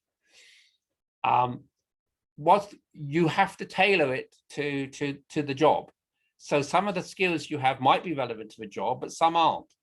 If you put everything in, as we use in English, everything including the kitchen sink in the CV, it will be dense, it will be hard to read, and it will look like a generic CV. You're just firing it all out. Tune it. The skills which are necessary for the job are the ones to highlight. Okay. Again, as your careers develop, you will end up with more and more things. You will go on more and more courses. You will get more and more skills. Your CV would inevitably get longer and longer. I mean, my CV is probably about, with all the publications and everything, if I put the whole thing together, it's about 50 pages. There's no way I'm going to send for a job a 50-page CV. They ain't going to read it. You know, I've got the cover letter. I've got a website. I will highlight the things I need for the job. So at your stage, yeah, you're probably at the stage where you can get nearly all your information on 2 pages. But within a few years, and particularly if you're very active, as I expect that most of you are, then you will spill over the 2 pages and you'll have to start making some choices. But the main thing, and it's like taking off those things at the school. Do I really need to know what primary school you went to? Absolutely not. Do I actually need to know that you went to a particular secondary school? Probably not, particularly if it's international. If you went to the, I don't know, Krakow school for, I don't know, yeah, the Krakow school of something or other, it doesn't mean anything to me, right? What I'm looking at is the skills you got. What degree did you, what qualifications did you get then? What degree did you get? That's the information I want, okay? So think about the things that you can take out as well, okay? The other thing is that if you do get through, if you have got social media, we all look at social media now. As I said, think about your email address. So as I say, you know, Phil the Drinking Viking is not a good email, right? It gives me a picture of the guy who's going to get pissed every night, okay?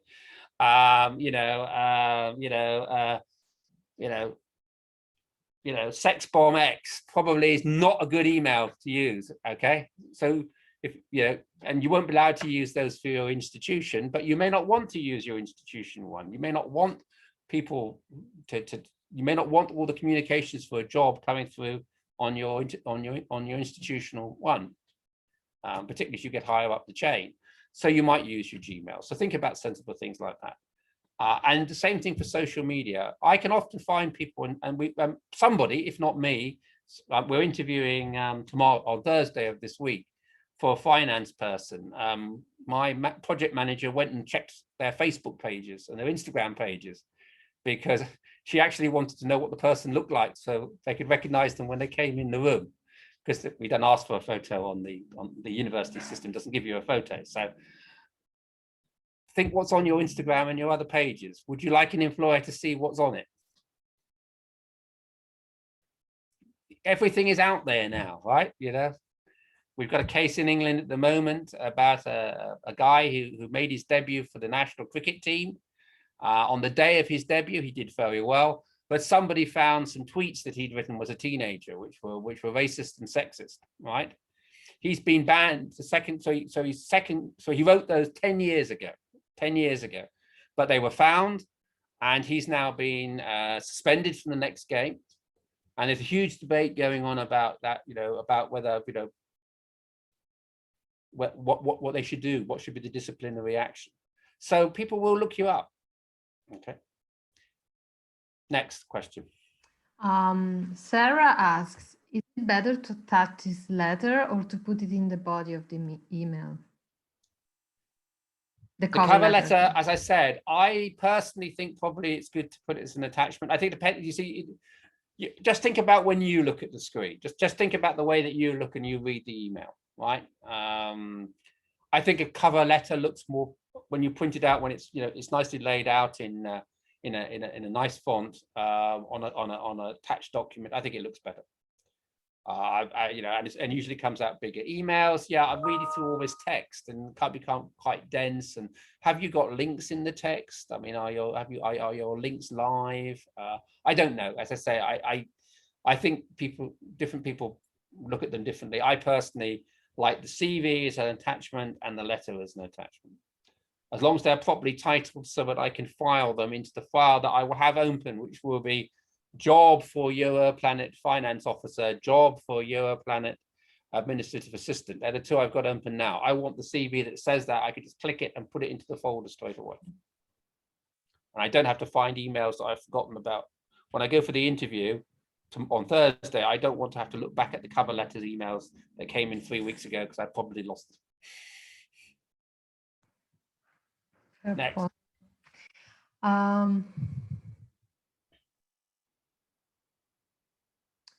Yeah, in the chat there are no questions anymore. Any other question? I think it's. Yep.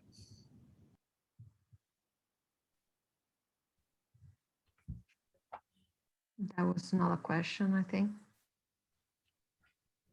No, I think we do not have any question. Any other question? Okay.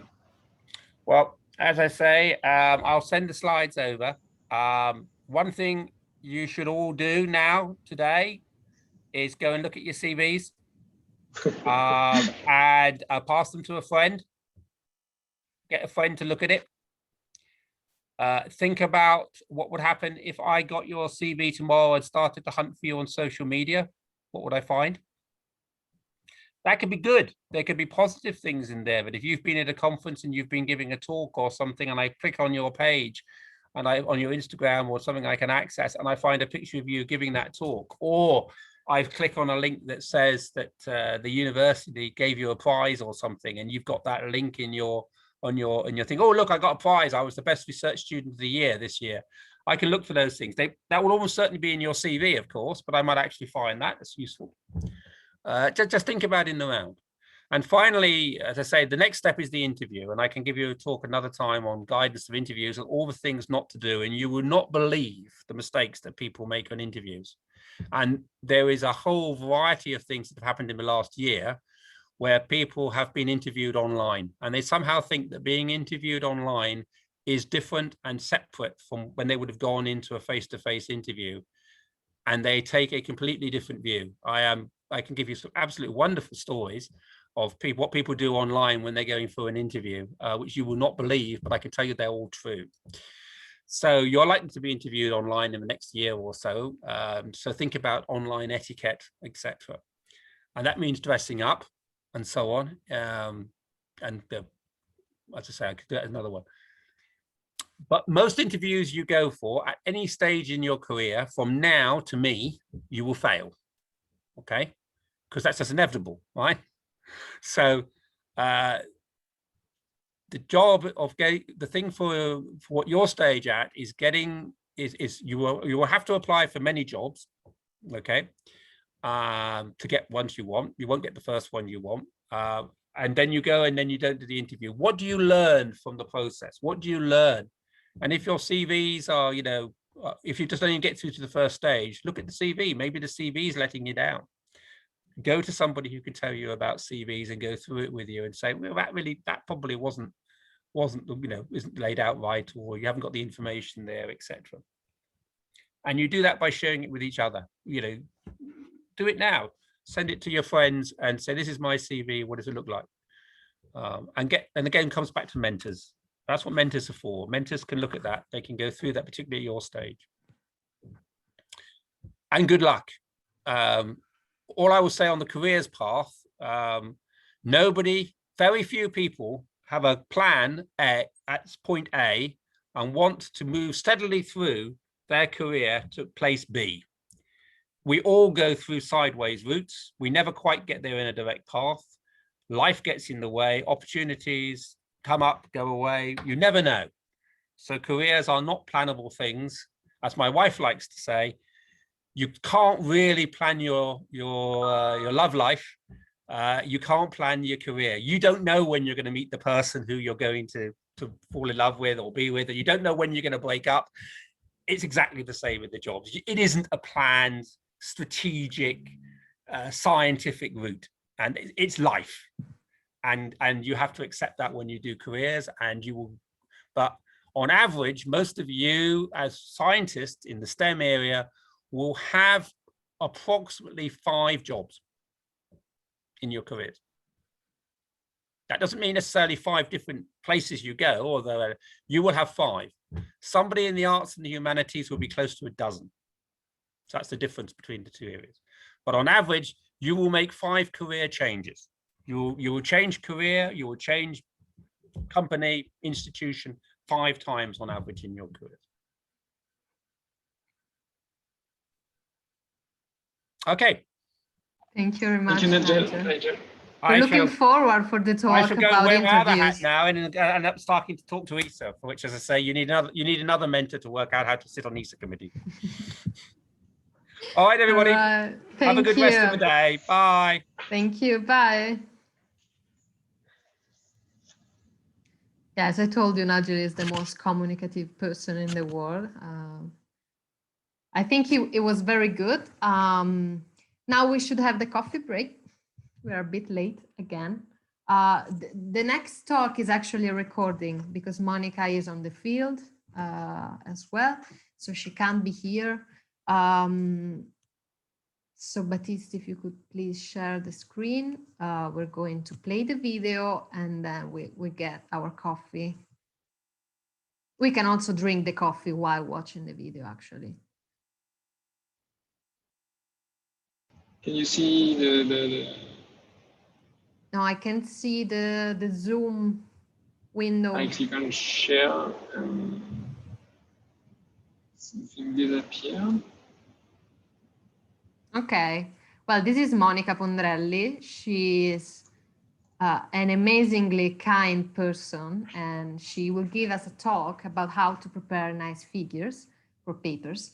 At the beginning, she will do an introduction, and then she will show us a few sketches and practical tips.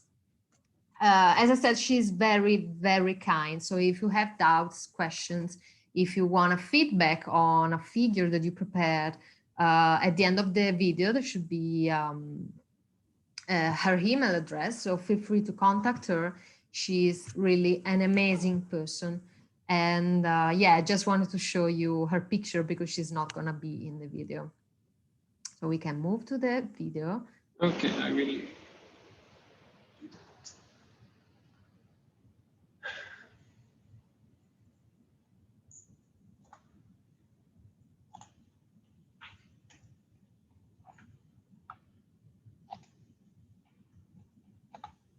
And I'll tell you if we can hear it. Yes, yes.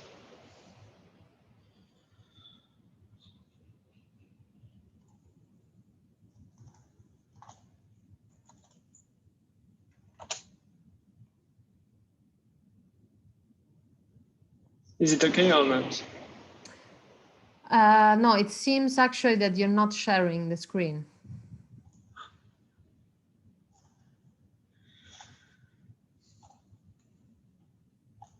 Okay. Okay.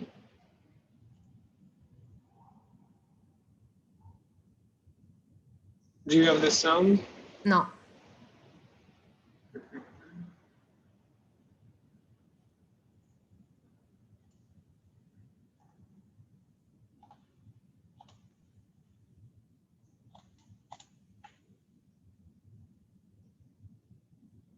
And now?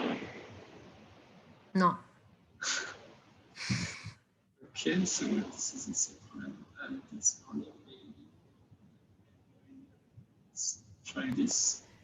Let me apologize for not being there synchronously, at least with you, but in this very day for you, I will be in the field with the students. So I've been asked to talk about how to prepare attractive figure for papers.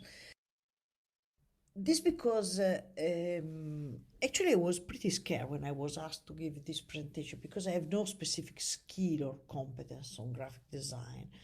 But maybe and hopefully I can help you with some hints on how to convey geology, which is not trivial because geology has some peculiar characters in its reasoning because it's an interpretative and an historical science.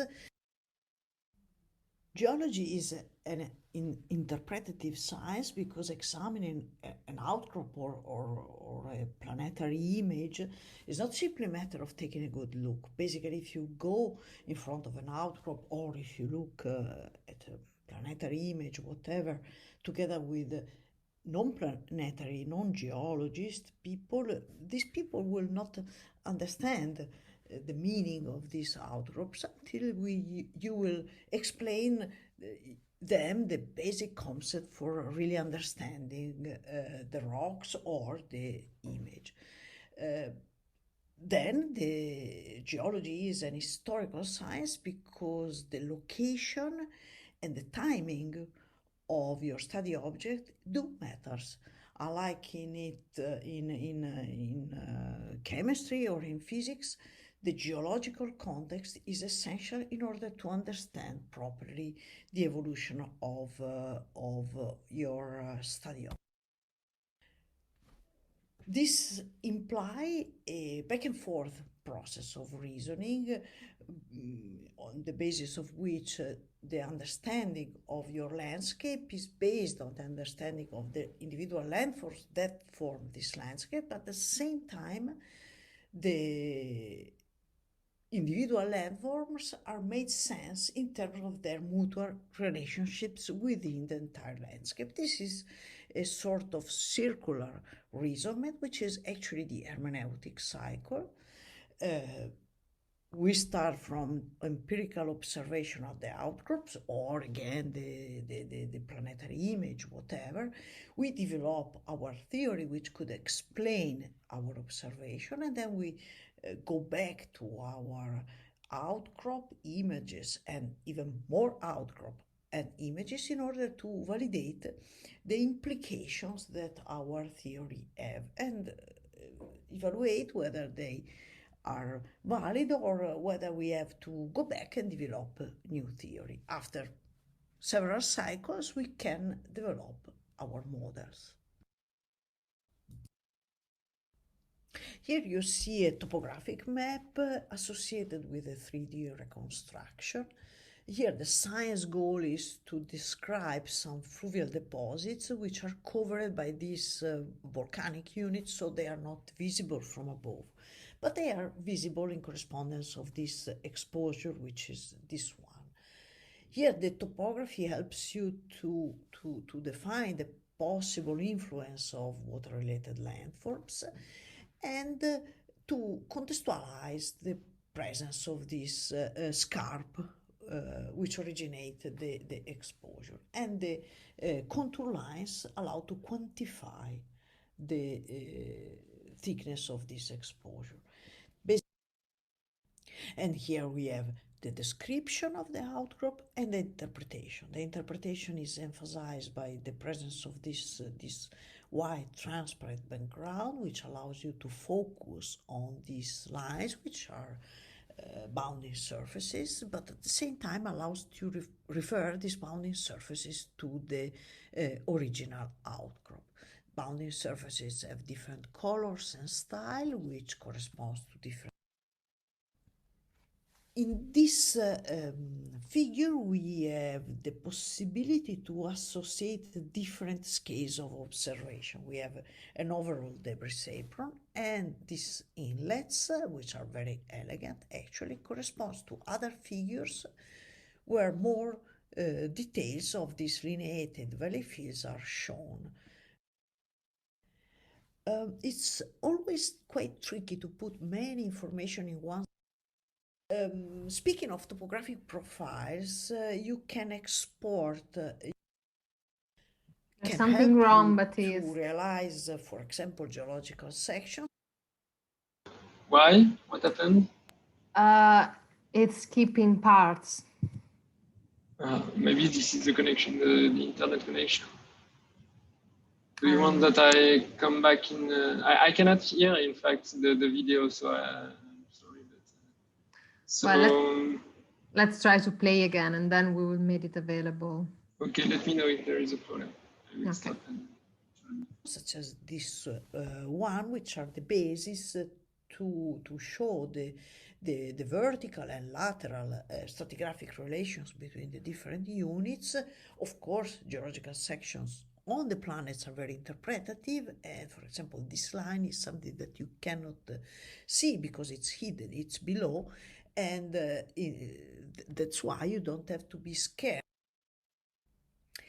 This is a nice example of fieldwork, actual fieldwork, because it's a stratigraphic column derived from Curiosity mission in Gale Crater. Here you have the stratigraphic, the hierarchy of the stratigraphic subdivision, the name and location of the outcrops from which the column is derived, and two columns to describe the facies, which are described here, and the grain size, lithology, and sedimentary structure. Please note that here you have discontinuous lines, which corresponds to discontinuous lamination, continuous line, which corresponds to continuous lamination. So each line has a specific rigorous meaning. And then you have also in this case, the science aim was to describe these Aeolian landforms. In particular, these secondary crest lines are emphasized by this line, which allow to immediately understand what the secondary crest lines are and their direction. The other crest lines are not emphasized by the same line, so you can see the morphology without the disturbance, so to say, of this line. This is a very nice figure, with the exception of this. Back to later. Now I would like to show you an example of a geological map which is not consistent. This map was based on this data coverage, fully HRSC coverage, and with this mock narrow angle coverage. The result in the geological map is not consistent because some areas, specifically these ones, show much better detail because they are the ones where the resolution was better. This is not correct in the geological map. Of course, you need to you want also to consider the detail that you do have in these specific areas, but in order to do that, you can either realize smaller geological maps here or other kind of figures here. But the map should be consistent, because otherwise one could think that these particulars, these details are not present here, while they are not present here maybe just because we didn't have in those times the images able to recognize this kind of details. So geological map should be consistent. Speaking of geological maps, of course, when you prepare a geological map for a paper, this map is going to be a topical geological map, so you are not stick to some kind of standardization, but still it is better to keep symbols and color, or these symbols here, swatches here as similar as possible to the Earth-based geological ones, of course, when it is possible, because geological maps should have a common language. The use of swatches here is nice to better recognize different units, but also I will come back to this later because they can be useful also for other reasons.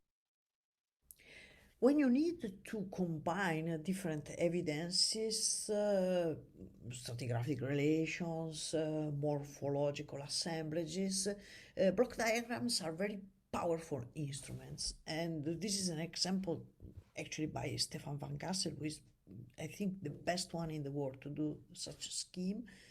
You see the vertical, lateral stratigraphic relations, the different morphological association.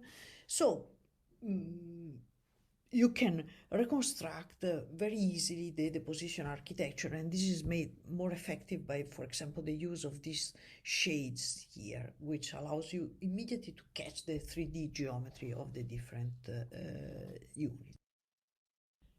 Speaking of block diagram, some graphic softwares provide perspective lines, which are useful to do that. If your favorite graphic software do not have this, you can easily draw them by yourself, but spend some time, invest some time in select the right observation which is right for your specific case. Then block diagrams can be used to not only to show the positional environments and the geological processes active in a specific area, but also to show their evolution through time, like here. So from the oldest part of the geological history of the basin up to the youngest part. In this case, not only there is the distribution of the evolution through time, but also in correspondence of a basinal scale and of a more regional phase, because here the science aim is to show that the groundwater were rising up to reach the deeper basins in the study area, thus originating fluvial casting depositional environments, while they were not able to reach the shallower basins or crater in the study area. So there was the need to show what was going on in the geological processes and the depositional environments which were present through time in the deeper basins, but also to show that the situation along a more regional areas with deeper basins affected by these processes and shallower basins not affected.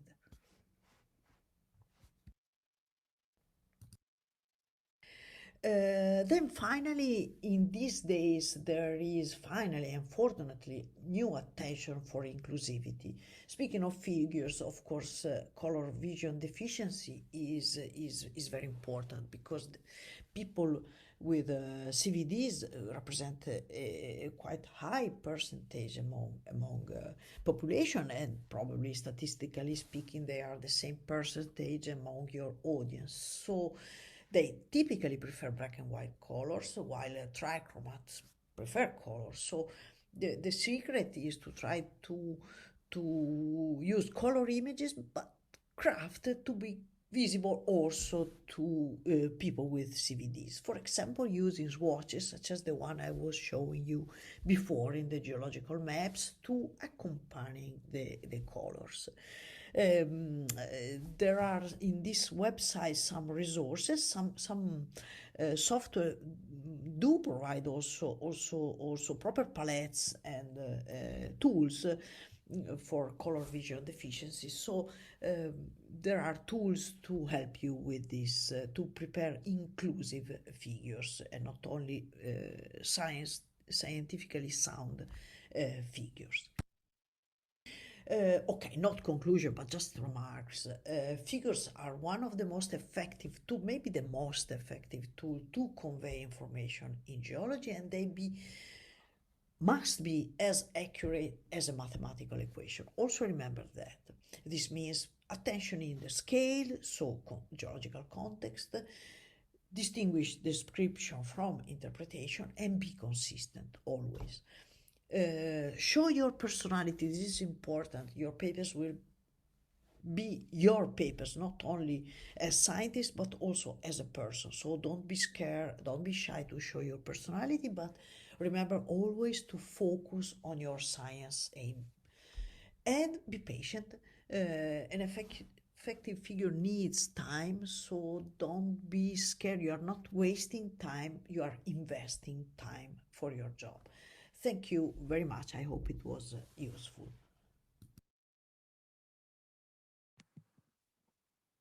Thank you, Baptiste. I'm so sorry we had this skipping problem in the video. I will try and see if the video file was, or if there was any other issue, and I will send it to you together with the recordings of all the sessions.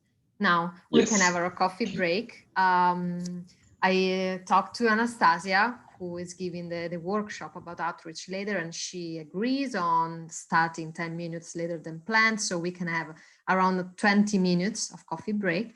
So see you on Wonder with your coffee or tea or whatever you prefer to drink, and we can have a chat about working groups or whatever you want.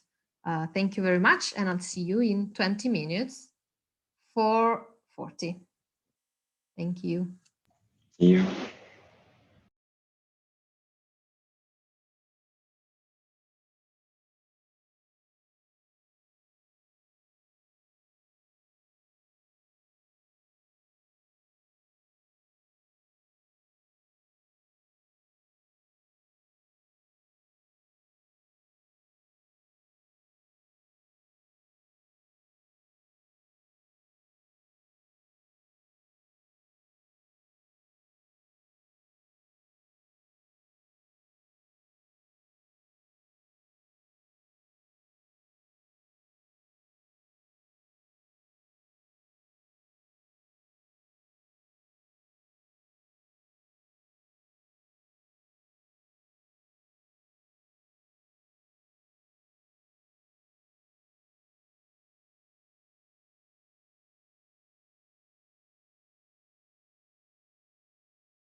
Let's wait a couple of minutes because we're just 31. We were 40 before, so maybe someone is going to rejoin us in the next seconds. Okay, can you just verify where the video register is made on your computer or on the cloud? Sorry, what? Can you repeat do that? Do you have the possibility to check where the video recording is? Yeah. The video is recorded. Yeah, I'll check it later.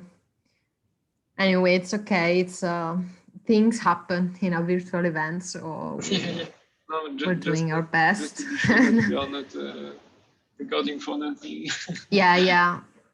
Yeah, we will find the problem and we will send the correct video. No, I was speaking about the event record. Ah, okay. Yeah, I'm recording it on my computer. So you know precisely apparently. where it is, and etc. Yeah, I found it. I copied on a hard disk the recording from this morning. So later I'm going to do the same with the afternoon session. And yeah, then I will upload all of them.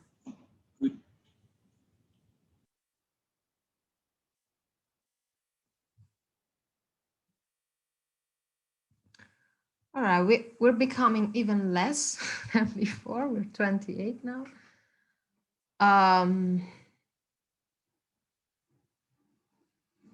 Are you ready, Anastasia? Yeah, I'm ready. I can start sharing, and if you want to wait for 1 more minute, that's fine. Yeah, let's see if the sharing works correctly.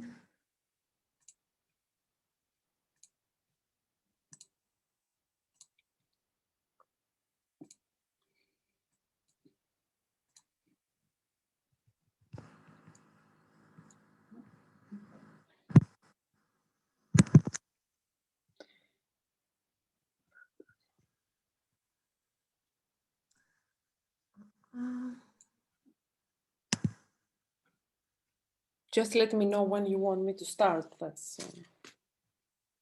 Yeah, I was checking if someone was still in Wonder, but I can't access, so I guess Noah closed it. So yeah, let's start. Okay, so hello again. You know me already, but I just want to mention that I'm working as a science communicator in the UCL CSET Center. I'm a back coacher together with Zach. So the presentation today will try to just give a brief introduction about science outreach. I'm sure you have already, all of you somehow heard it or maybe participated also. But just some more information, probably, or details, or some useful links and tips are part of this presentation. So what is outreach?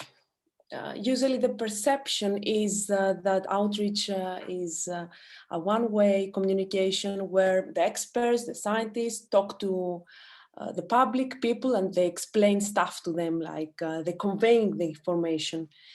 And for sure, outreach is this thing like talking to people or presenting, explaining your work, your research to them. But outreach is much more than this. So it is sharing some probably important results. It's educating people about something, some scientific concepts.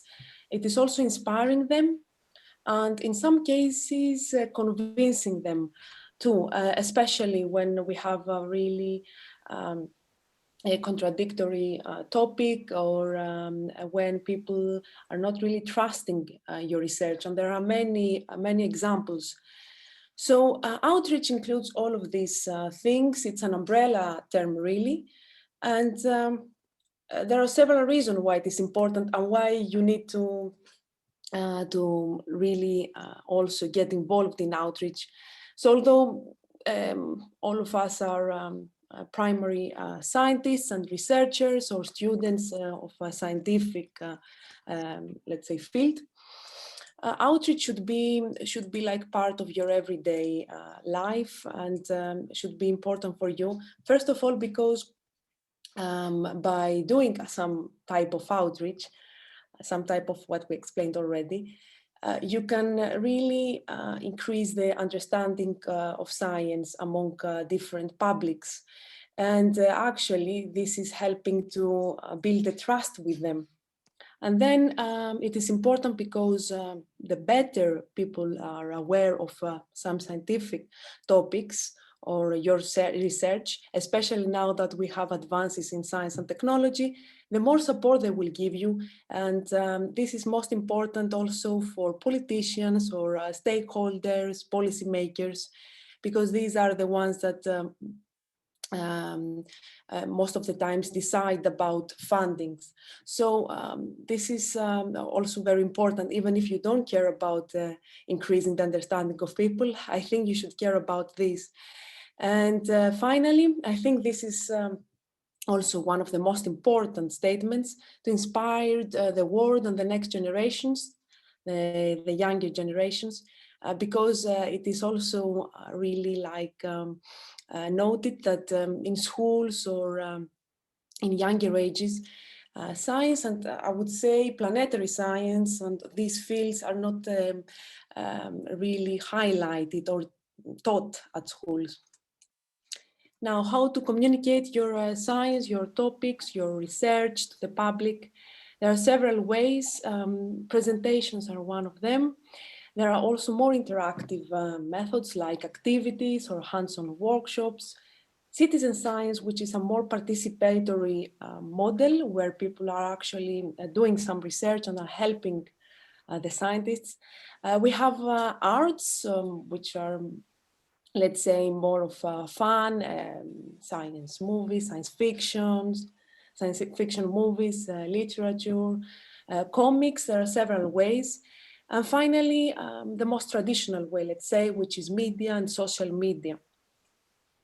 Now here, just a very like a brief like note about the background, the history of science communication and why it mattered and why it became important. So during the 70s and the 80s, it became apparent to the scientific community that it is important to do outreach because more and more it was realized that people were not really trusting science. And when I mean science, not only planetary science or astronomy or whatever we are involved in doing here in the PEC community, but in general about medicine, agriculture, many other fields. So soon it became apparent that it has to be done something in order to overcome this obstacle and bridge the gap between the science and society. So that time, it was when scientists became really, active and started giving talks, writing articles to increase the public understanding of science. And this is known as the deficit model. And this is good for you also to be aware of this model. So this is when we have the one-way communication and the traditional way of doing some outreach, giving a talk, giving a presentation. But later on, again, this was not enough, was not adequate because people were not getting or giving the trust that it was required. So we have advanced into a model which is the dialogue model or participatory, which is a two-way or sometimes three-way communication, and where people, citizens, even like random people, are participating into science, into deciding about science, into like doing science. And this is very effective for the general like benefit of the society. Now, enough theory, I just wanted you to have a brief idea about this. Some useful tips when you do outreach, and this is from personal experience, but also from experience from other science communicators. So one thing is to use storytelling. A story is always very helpful to keep the audience there, active, and have as much interaction as possible. Of course, using props, something that I'm not doing today, but I hope next year we can do something with props. Some images rather than text, again, something that is not here, but I'm sure you will have pretty pictures. Some arts, as we said, movies, comics, very effective ways to communicate your science. Then being as much as interactive as possible, avoid the one-way communication, be talkative, but also follow the dialogue scheme. It is always very important. Make analogies or some comparisons with different things, because usually scientific concepts are quite difficult for people to understand. And make a connection with your audience, which means why it is important for them, why should they care about it. And of course, avoid jargon. Like if you're talking to fellows, to conferences, yes, you can use your jargon, but when you're doing outreach, don't use it. Your audience is the most important defining factor. So we have several audiences: young people, family, kids, media, scientifically engaged people, which include fellows from other scientific fields, amateur astronomers, university students. We have hard to reach people. And then we have general public, which is the general public. And here I just try to give some keywords about the needs of the different audiences that they have as most important. So young people, usually what is more important for them is to inspire them and help them to orient professionally. So give them some insights probably about the careers they could follow. With media, the most important thing is to avoid miscommunication and fancy words, especially when you want to share, your paper, the results of a paper you have written. For hard to reach people, it is important to build the team spirit and the personal esteem. So information does not really matter there. For scientifically engaged people, all the way around, information is important. So more details, they would like to get more in-depth information about your subject. And then for family and kids, a workshop, or, it's more important to have fun and quality time rather than getting again information about it. And finally, for the general public, for people that are really, the general citizens are not having a specific involvement in your field, it is most important to give priority to the implications for them on the society as well. So what is the social impact of your work? Now, you may wonder here why you should do outreach, or where are the opportunities that you don't really know how to get started and everything. I would say just start getting some experience, get involved in different events or outreach activities. Here are some ideas that you can do. Just do it. Like you will get some feedback from the audiences or from people that are organizing events. And don't be afraid, of course, because you can improve the way you communicate things. You can improve many things for you, for your self as well. So participate in events, join and help out in science festivals, which is a very effective way. Give a TED talk, take part in science basking, which is like the FameLab competition. There are many other ways. Just gave some here. Give a talk, like Erika wrote in her inspiring story in your hometown. Go back and try to share some of your work. And of course, connect with the local communities, like amateur astronomy societies are always looking for speakers. And here just some useful links where you can see and take ideas.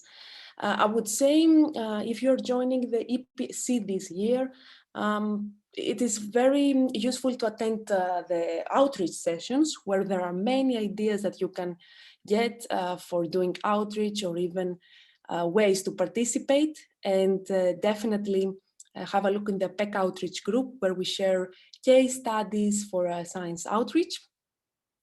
Attend some public engagement conferences this year. You can find the links here. These are all free, open. You can get plenty of ideas and ways to get involved more in science outreach, and especially in our fields. Be the next inspiring story. We have talked about it. Here you can get again many ideas. We have 30 or even more stories, all different.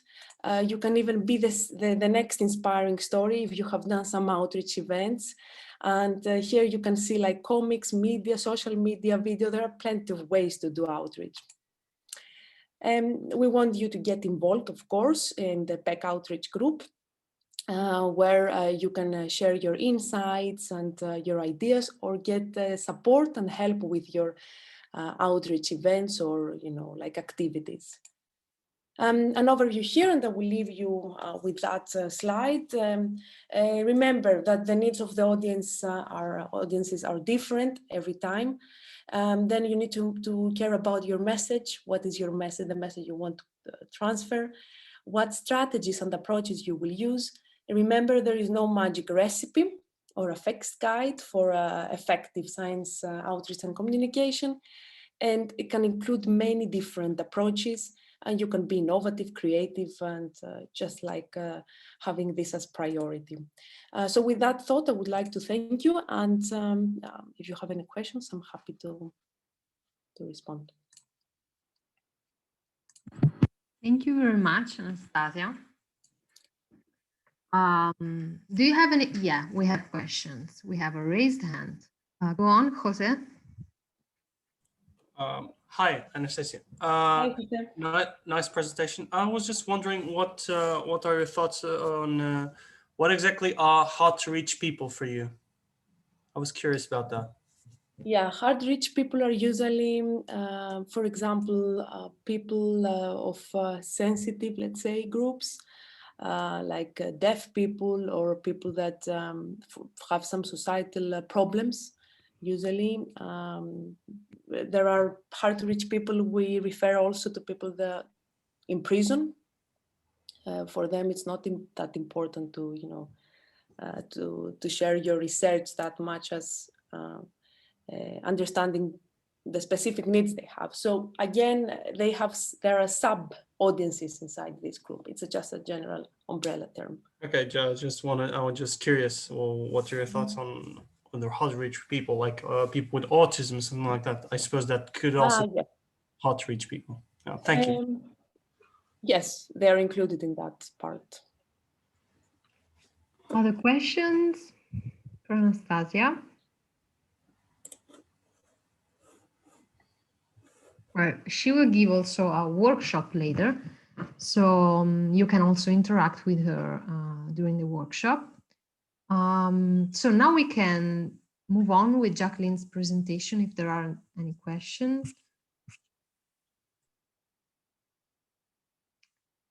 Jacqueline, are you here? Yes, I'm here. Hello. Hi, that's great. Welcome to the IPEC Annual Week. Yeah, Jacqueline will give a talk called Science is for Everyone. We're looking forward to hear your advices, Jacqueline. So I will leave you the space. Feel free to share the screen so you don't have to say, please, next. Great. Okay. Can everybody see my screen? Not yet. It's loading. Yeah, we can see it. Okay. Amazing. But it's hello, not everyone. Thank you for listening. Right? And actually, I really like the question that Jose.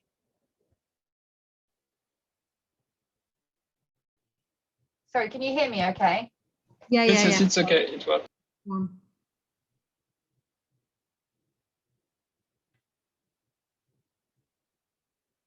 Okay, great. So I really liked the question that Jose asked because I thought it was really interesting that he asked about hard to reach groups. And hard to reach groups, I would say included me when I started my career. So what I want to talk about today is why science is for everyone and why portraying science is difficult and I think this is something that's really common in science, that we tend to think that, and I'm just going to turn my camera off because I think that's slowing down my connection. We tend to make out that science is something that's really hard to understand and that is really hard for your average person to get, and that we're really special and amazing and we're all geniuses. And this makes it really, really difficult for the average person to think that science is anything that's for them. So that's what I'm going to talk about today. And the truth is that science is special and difficult, but so is everything else. If you've in the pandemic tried to cut your own hair over the last year, you will know how difficult it is to be a hairdresser and how many years of training it takes to do that. And everybody has something that they are a specialist in, that they know much more about than you, and that they spent many years perfecting, whether it's their hobby or something they do in their personal lives or their job. Everybody is an expert in something. So the message we're sending, we especially portray science as something that's really unattainable and inaccessible, is that science is not you. And I think that's something that we've changed. So I want to talk a little bit about how I got here.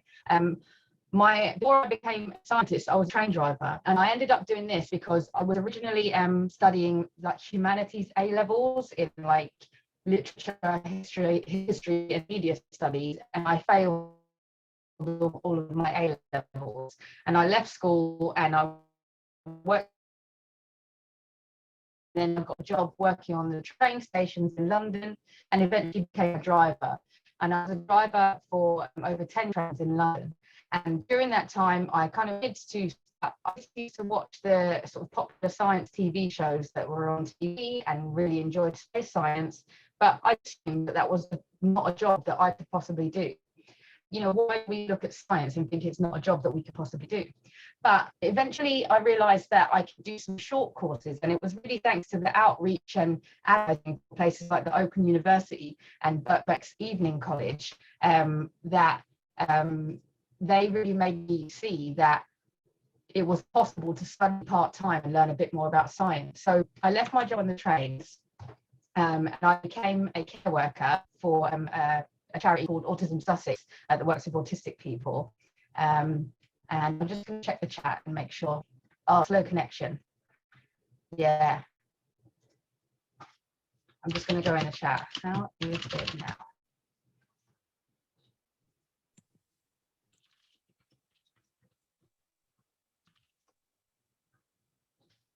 We can't hear you in this specific moment. Can people hear me okay? Just pop in the chat if you can hear me okay. Yeah, we can hear you, but sometimes we lose what you're saying. Oh, fantastic, yeah. So I'll just keep tracking and maybe the pictures might be lagging a little bit. So yeah, I became a care worker. Okay, let me try turning. We can't hear you anymore, Jacqueline.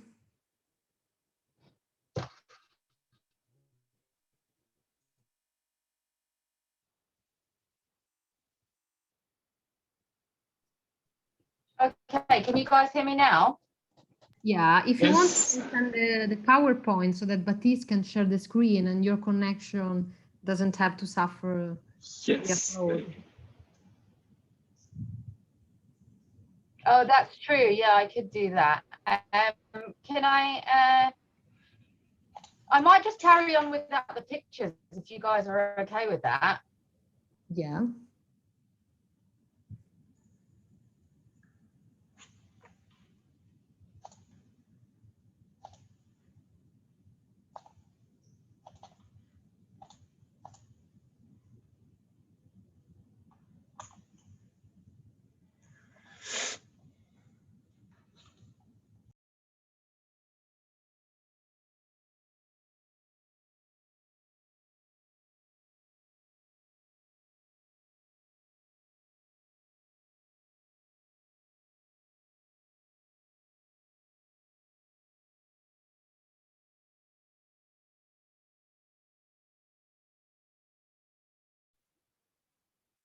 Okay, I'm back, guys. I'm really sorry. Can you hear me?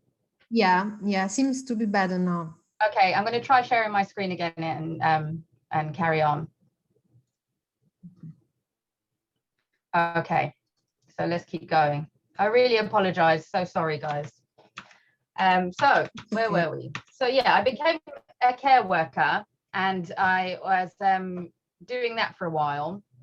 And then I really wanted to study science more seriously. So I ended up going full-time to university, and I had failed a lot of the shortcut courses that I tried to do. And then eventually I realized that I could study science as a job. But when we think about what a scientist does, what are the things we often think of are like test tubes in a laboratory, or loads of really difficult mathematics that's really hard to understand. And we think of space science, we tend to think of like galaxies and black holes and, you know, supernovas.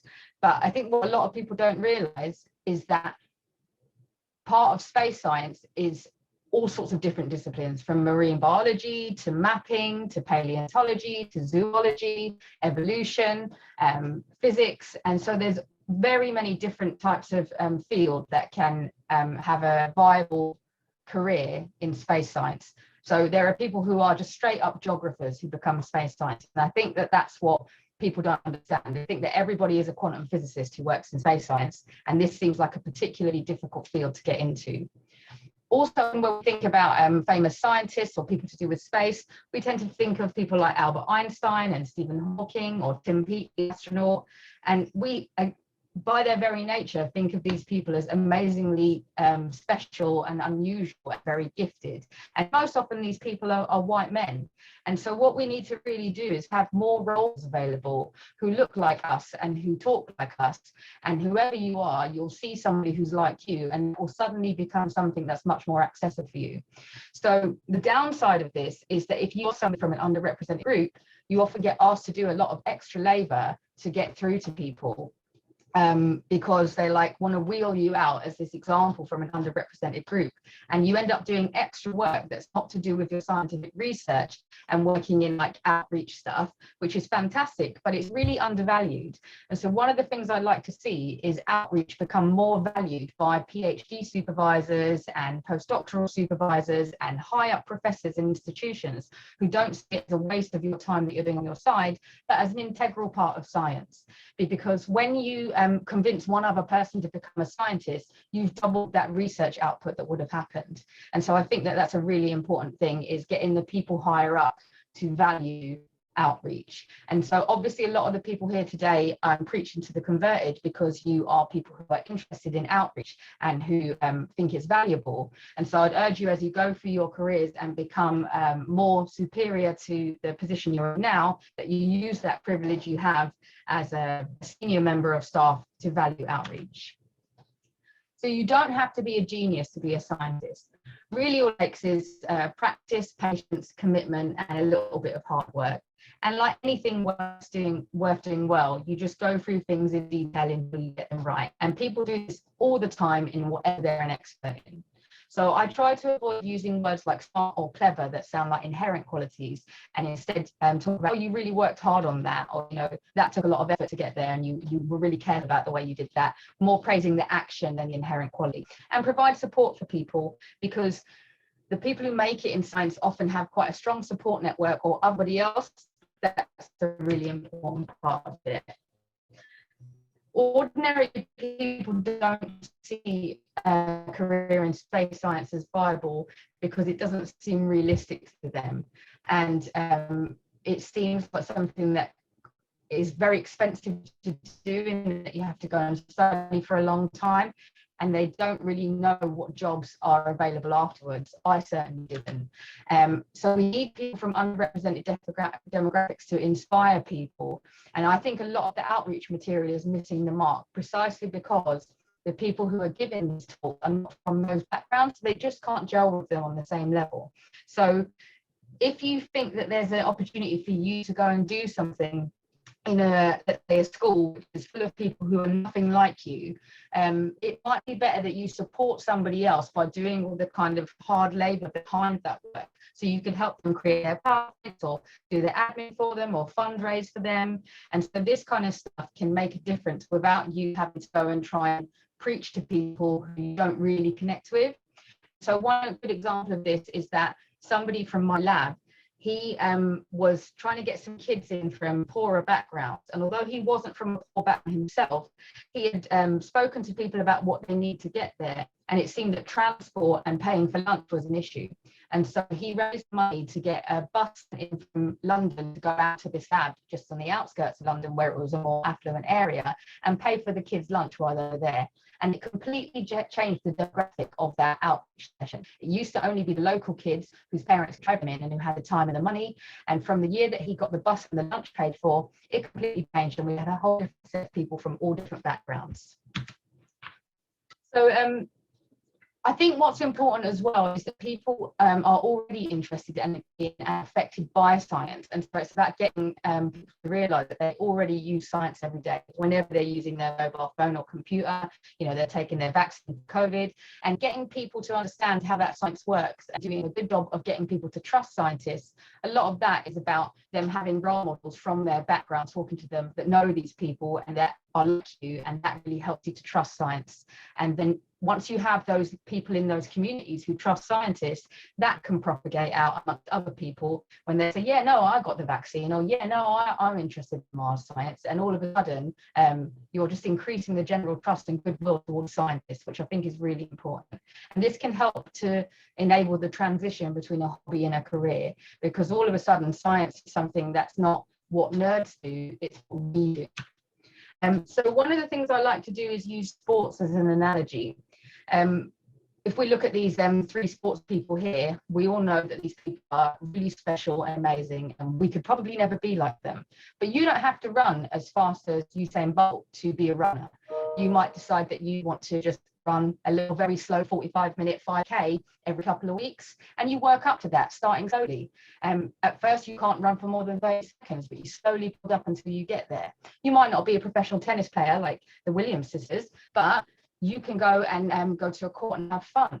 You might not play football like Messi, but you might not even play football at all. You can still watch the World Cup and really enjoy it and understand the rules and understand what's going on without being a professional. And so I think if we can enable people to participate in science, even if it's not at a professional level, but at a hobby level where they're very informed, as people are who watch football matches, we don't start every football match with explaining, oh, there are 11 players on each side and we have to see who scores the most goals on either side, and this is the offside rule. There's a presumed amount of prior knowledge there. So if we could have science programs that bridge that gap, they don't start at the very beginning explaining the basic rules, but they're not scientific papers that are completely useless to anyone who isn't an expert. We could have science material that's somewhere in the middle. And this would enable people to start off at a more amateur level and then build up if they want to. And you never know, one of those people might be as fast as Usain Bolt one day. And so just being an observer of science can lead you to becoming a participant in science if what you're doing really resonates with people and enables you to go through those levels. So what I'm arguing for really are specialist programs that, like Match of the Day for football, assume a certain amount of prior knowledge and allow people to move up the tree of understanding what science is. And so going back to what other people were saying about joining local astronomy clubs, these can be like a really great resource for people to get into it on an amateur level and then move through it. Obviously evening classes are really great. I did a lot of evening classes, and that really helped me to bridge that gap between what was just an interest and a hobby to a professional career. But unfortunately, a lot of this is affected by massive cuts to universities, library closures. All of these are the things that enable people to have these stepping stones to becoming a professional scientist or a sort of very well-informed hobbyist. But if we take away these resources, it becomes impossible for people to participate and learn and grow. So there's been a long-run TV show on the BBC in the UK called The Sky at Night, which kind of does fit into this. It does assume a certain amount of prior knowledge, but still quite accessible. But it's kind of seen as a little bit stuffy and maybe for old people. And so I think what's really good is you've got loads of stuff on YouTube now that is filling this gap. And so this is something that you could easily do. If you want to make content for YouTube or reach out to people who make these shows and offer to go and speak on them. This is the kind of thing that can really help to get science out to a wider audience and bridge that gap and fill in that sort of middle stage where you're not a complete novice, but you're not ready to go to a scientific conference yet. This kind of stuff can be really good.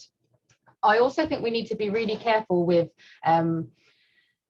putting people down who are interested in how the world works, but don't necessarily have the right methods and tools to the difference between valid information and false information. And so there are a few bad actors out there, I'm sure, who really don't believe the earth is flat, but are just saying they do for whatever reason.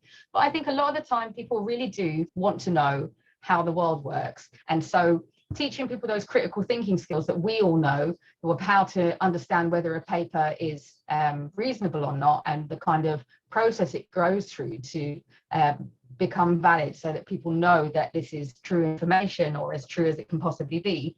That's something that we need to stop looking down our noses at people who saw something on YouTube or got a message on WhatsApp and believed it, because what they're missing are the tools and the experience. They're not stupid. And if we treat them as if they're stupid, then they're going to be pushed away from us, and we have to really avoid that. So I think some of the things we can do in conclusion is to confront our own bias, do outreach for all age groups and backgrounds, not just kids. We keep focusing on sort of kids and teenagers, but people like me, I didn't go to university until I was in my mid-30s. And there are people who are much older who are carrying on studying and learning new things all the time. They can be a real boon to building up trust and interest in science when you have older people in the community who people look up to, who can then say, look, I'm learning and growing now, and then it can filter down to all age groups. Please don't leave diversity work just to your underrepresented colleagues. Even if you don't feel you can connect with a certain audience, ask them if there's anything you can do to support their outreach. And try to make active changes in the way things are run, particularly with regard to fighting against cuts to educational services and to valuing outreach as part of scientific work. Don't make science seem especially difficult and esoteric, and volunteer your time, especially if you're in a position of power, so it's not left to all of the early career people. And try to be truly interdisciplinary, including the arts. The humanities are really important for people being able to understand and engage with science. So I think that's really important. And as I was saying, try to lobby for political change, vote for people and campaign for people who are going to make this stuff a reality rather than make cuts to it. Value outreach is an integral part of science, and ask people how you can help. It's better to do something than nothing. Even if you do the wrong thing, it's better that you try it, and people are usually quite happy for someone to come in and help out, as long as you don't come in and try and take over what they're doing. There's a whole bunch of studies on the way that outreach works with different groups and what works and what doesn't, and the different demographics that are affected. So here's a few interesting papers: Who Aspires to a Science Career, Reasons for Choosing and Not Choosing Physics at A-level, and Is Science for Us, Black Students and Parents, Views of Science and Science Careers. So I'd advise you, just as you would with any literature review for Mars or Venus or whatever, go out and read the papers on this stuff and see if you can get a little bit more of an idea of the science behind it. And long term, I'd love to see a well-funded centralized effort by our government across the globe to promote science, run for and by people who have traditionally felt excluded from academia. Because it's all very well us saying, come and join us in science, if when people get there, they're treated as if they're not welcome. So we can't just pay lip service to inviting people in. We have to show that once they're in, they're welcome there, because the pipeline is very leaky at the moment, and you might get lots of people apply, then they get knocked back, or even if they get through, they don't want to stay there more than a year because it's horrible. And we have to change that attitude and fill up science with a true spectrum of different people with different values and ideas, and that makes science all the richer. But please do drop me an email, and if you can still hear me, I'd be happy to take questions. Thank you very much. Yeah, we lost a little bit in the end, but yeah, we understood you asked for questions. Thank you. That was very, very interesting. Yeah, don't worry. In virtual events, technical problems are just normal. We've been dealing with technical problems the whole day, so it's not your fault. Don't worry. So, any question for Jacqueline?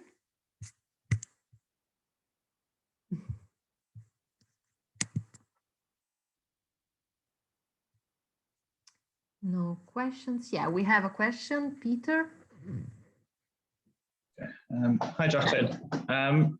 So I guess like a lot of science outreach, like especially for like adults, is kind of I guess it's quite difficult to reach people who aren't maybe like hugely interested in science, but it's still a lot of like value in reaching those people.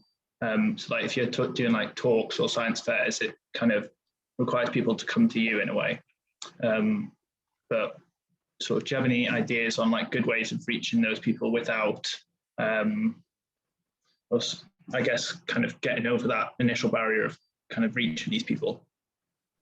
Yeah, that's a really good point. You know, much like with this, you kind of preach into the converted. You guys are here for the outreach session. So, you know, what about the people that wouldn't turn up to it? And so I think, and again, using sport as an analogy, something like the World Cup is a good example. I know plenty of people who don't know anything about football or care about football, but they watch the World Cup, right? Because it becomes this all-encompassing event that permeates everything and that everyone's talking about, and they put it on the TV loads, and there's loads of competitions and prizes running by every single company going that that puts it out there. Obviously, that's very expensive to fund a huge advertising campaign like that. But how many more people would you reach? And how many more people suddenly go, actually, this football's really fun, and then they start watching the Premiership or the Primera Liga or Serie A because they have been exposed to the football. And so that kind of thing needs to happen more. And obviously I've been using football as an example, and mainly I'm talking about men's football here because most people don't know very much about women's football because it's not on the TV. And they say it's not on the TV because not many people watch it. Well, not many people watch it because it's not on the TV. And so if we can really get a concerted effort to get it out there more. And this is something, as Anastasia was saying in her talk, if we're proactive, we don't have to wait for someone to ask to come and do an outreach talk. Find your local adult learning center or community center. Find out if the community center's got space available that you could go and give a talk at, and you could advertise it for free on Facebook or Twitter and try and get people to come along. You know, if you build it, they will come. So we need to be proactive about getting it out there and advertising it well. And you might not get that person to come to the event, but you might get their brother or their daughter to come to the event who then goes home and talks about it. And so it starts to filter out that way. So that would be my advice, really. Until we can get like a massive like World Cup level advertising campaign, you're never going to reach everybody. Some people will never be interested, but the more people we individually reach, the more people in their orbits will hear about it.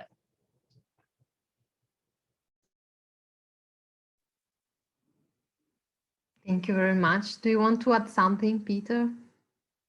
I don't know, I was just thinking about like, I guess with like the World Cup kind of analogy, like for space science especially, or like planetary stuff, I guess like our space missions are effectively our like World Cup campaigns.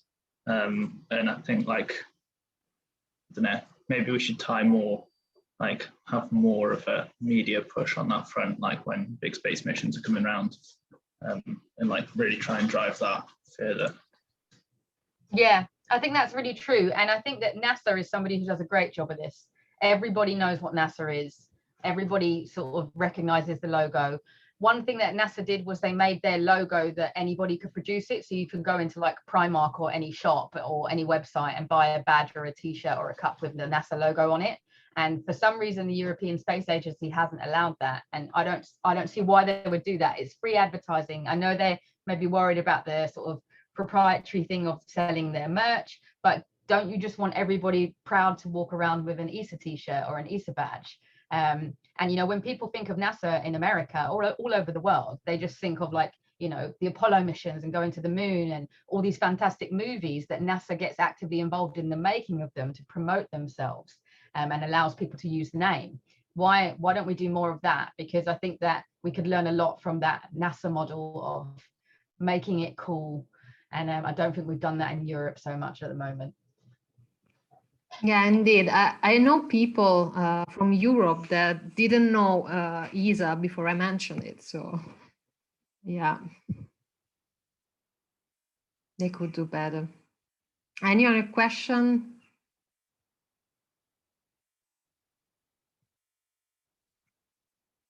No? Okay. Okay, so now we're going to split into different rooms, if I understood correctly, Anastasia. So first of all, it's going to be nice if we have a brief introduction about what we are going to do, and then split into groups. I'm going to share the screen. So what we are going to do together with Jacqueline is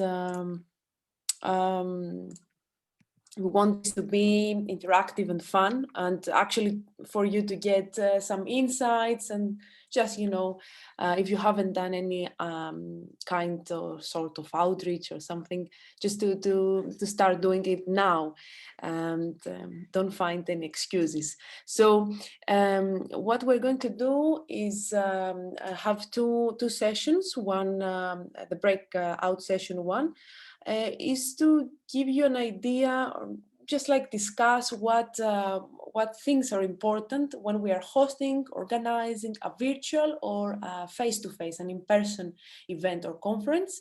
And then the second part will be to present or think about strategies we need to consider when we present some scientifically important results, like, for example, with the Mars rover. This will be the, let's say, structure of the workshop. It will be mostly discussion and, you know, like brainstorming. So it's not that hard. That we want with Jacqueline to make it as fun as possible. Jacqueline, would you like to mention anything, or shall we move on? No, that sounds perfect. So yeah, it's just a bit of fun, really. We'll have a chat and just have a think about ways to make things more effective. And I think especially in light of the pandemic, you know, we're talking about virtual events being much more accessible, but as you can see from my internet connection, it also makes it much harder to engage with people when things go wrong and you can't see people. So we'll keep those things in mind when we do the pros and cons. Right. So I think before we do the breakout, just to give an insight here, Jacqueline, about the difference between virtual and in-person events. Would you like to mention something? Yeah, sure. Yeah, so I mean, here I've got like a couple of sort of starter points for you. So in-person events, obviously those are physical, so you need to think about the physical accessibility. So we'd like you to have a think about what would need to be done to make a physical event accessible to as many people as possible. What are the needs of the delegates around travel, accommodation, dietary requirements, room layout, toilets, quiet rooms, childcare, as well as the way the content is displayed. So we'd like you to, in your groups, have a think about what do you need to consider to make it as accessible as possible. And that example I gave when I was talking about paying for people to get there is a big one, because I think one of the major barriers with in-person conferences is the cost. So have a think about how you could tackle that. And then for virtual events, we need to think about how the content is displayed. Has it got flashing GIFs? Can colorblind people see it? That sort of stuff. And particularly if you've got any chat functions with it, how do you moderate that and make sure people are kept safe? What do you provide afterwards in terms of transcripts and signing, etc., for people to be able to access it? And also, I'd like you to have a think about when the content is available. Should it be before the conference, only during, or is it still available afterwards? And how does that affect accessibility? So if you, when you go into your breakout rooms, sort of come up with some ideas about what makes the most accessible.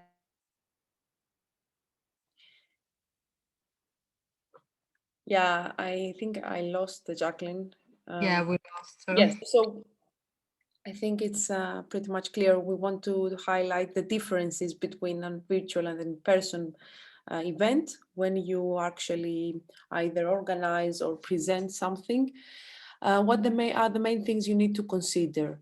So when she comes back, this is the point where we would like to have the breakout rooms.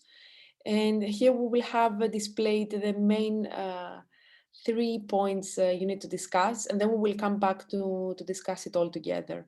So what are the things that are good to take into account when you present or organize an online event? Similarly, what are the things that are important or good to consider when you organize an in-person event? And it's like something that also the pandemic has changed in our lives and many events turned into online. So you may have some experience already with that. And you can share your experience or your ideas, your tips for things to take into account or to avoid. So we just want from you to discuss now. You will have 10 minutes or even less, depending on how it is going. And then we will come back to summarize that together. Erica, can we split the groups? Yeah, I created the Yes, two. Could I assign you to one and Jacqueline to the other one? Or sorry, again? I created the two rooms. Now, I assign you to session 1 or 2 and Jacqueline to the other one? The thing is that we want for the session 1, which is this one, several groups, depending on how many people we have to each group. Okay, well, first I will create the two rooms. And yeah, I wouldn't say. And everyone is free to choose which room. But it's not 2 rooms, Erica, because the session 2 is a different activity. So for this session, okay, we want, I would say, because I can see 20, we will be 20, except from me and Jacqueline, 25. So we can have 4 or 5 break rooms. Okay. The conversations.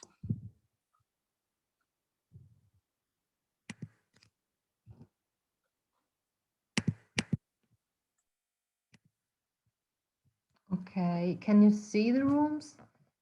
I selected the modality where you are free to choose which one, but I can also just assign people and join. Yeah, I can see the 5 rooms. I mean, like just like include people to this sessions, to these rooms in any case.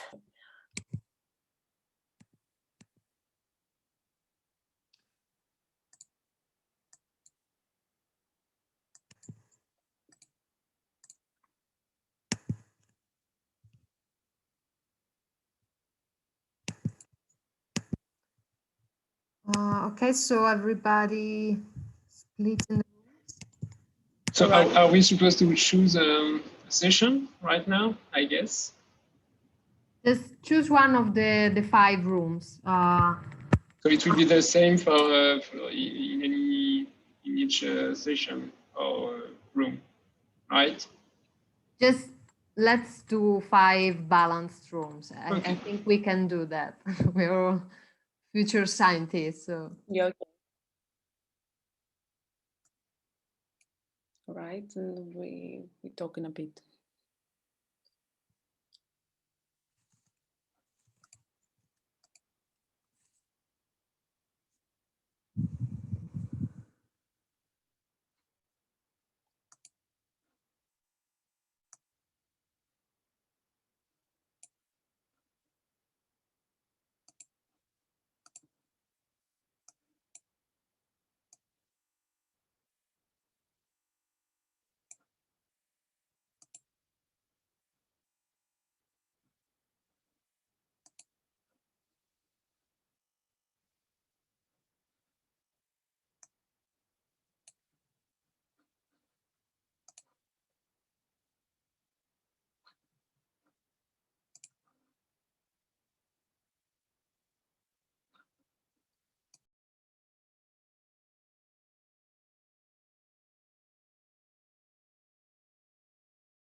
Erika.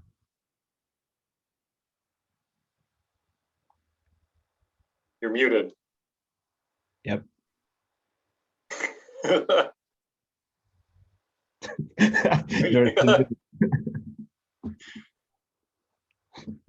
Does she know she's muted?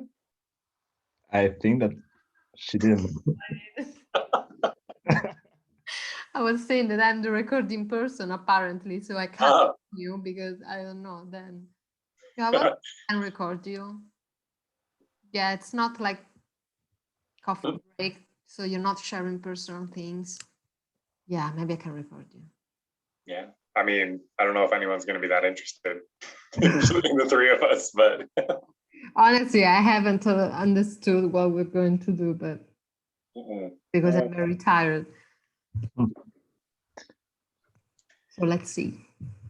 yeah, I mean, I've never organized an event on that sort of scale where you have to think about all these things. So I do a lot of outreach, but I'm mostly just showing up to someone else's organized event. You're the chair of the outreach working group, Zach. Oh, I know. It's shameful. Yeah, you can't appear like I don't know what I'm doing. It's funny though, because it's being part of the museum, so much of that, they have a whole team of people just doing public outreach. So, and they're constantly coming around to our offices and looking for content, basically. So all that stuff, making it accessible and making it, yeah, all the logistics of it. We don't really, for that sort of stuff, we just don't do it. It's quite nice. Experience is just in the other way. I mean, we begin kind of 5 people in the university, in the bachelor, in physics. We had one telescope and we decided to take the telescope, go on the road or go wherever. And we began to make a kind of association in the university and to organize everything we did. Well, it was kind of applied every time. Yeah. So I don't know what we're supposed to do. Maybe I should text Anastasia. Or she will join us. I don't know, because we're 5 rooms, but Yep, and they are 2 people, right? yeah, indeed. Yeah. There's something missing here. Okay, I'll go. I thought we were just meant to discuss the content of that last slide she showed. No? But I can't remember all of what was on there. So Yeah, me neither. All right, let me go back and I'll be back to you.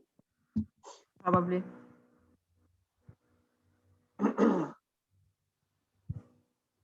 I don't even know how to get out of here.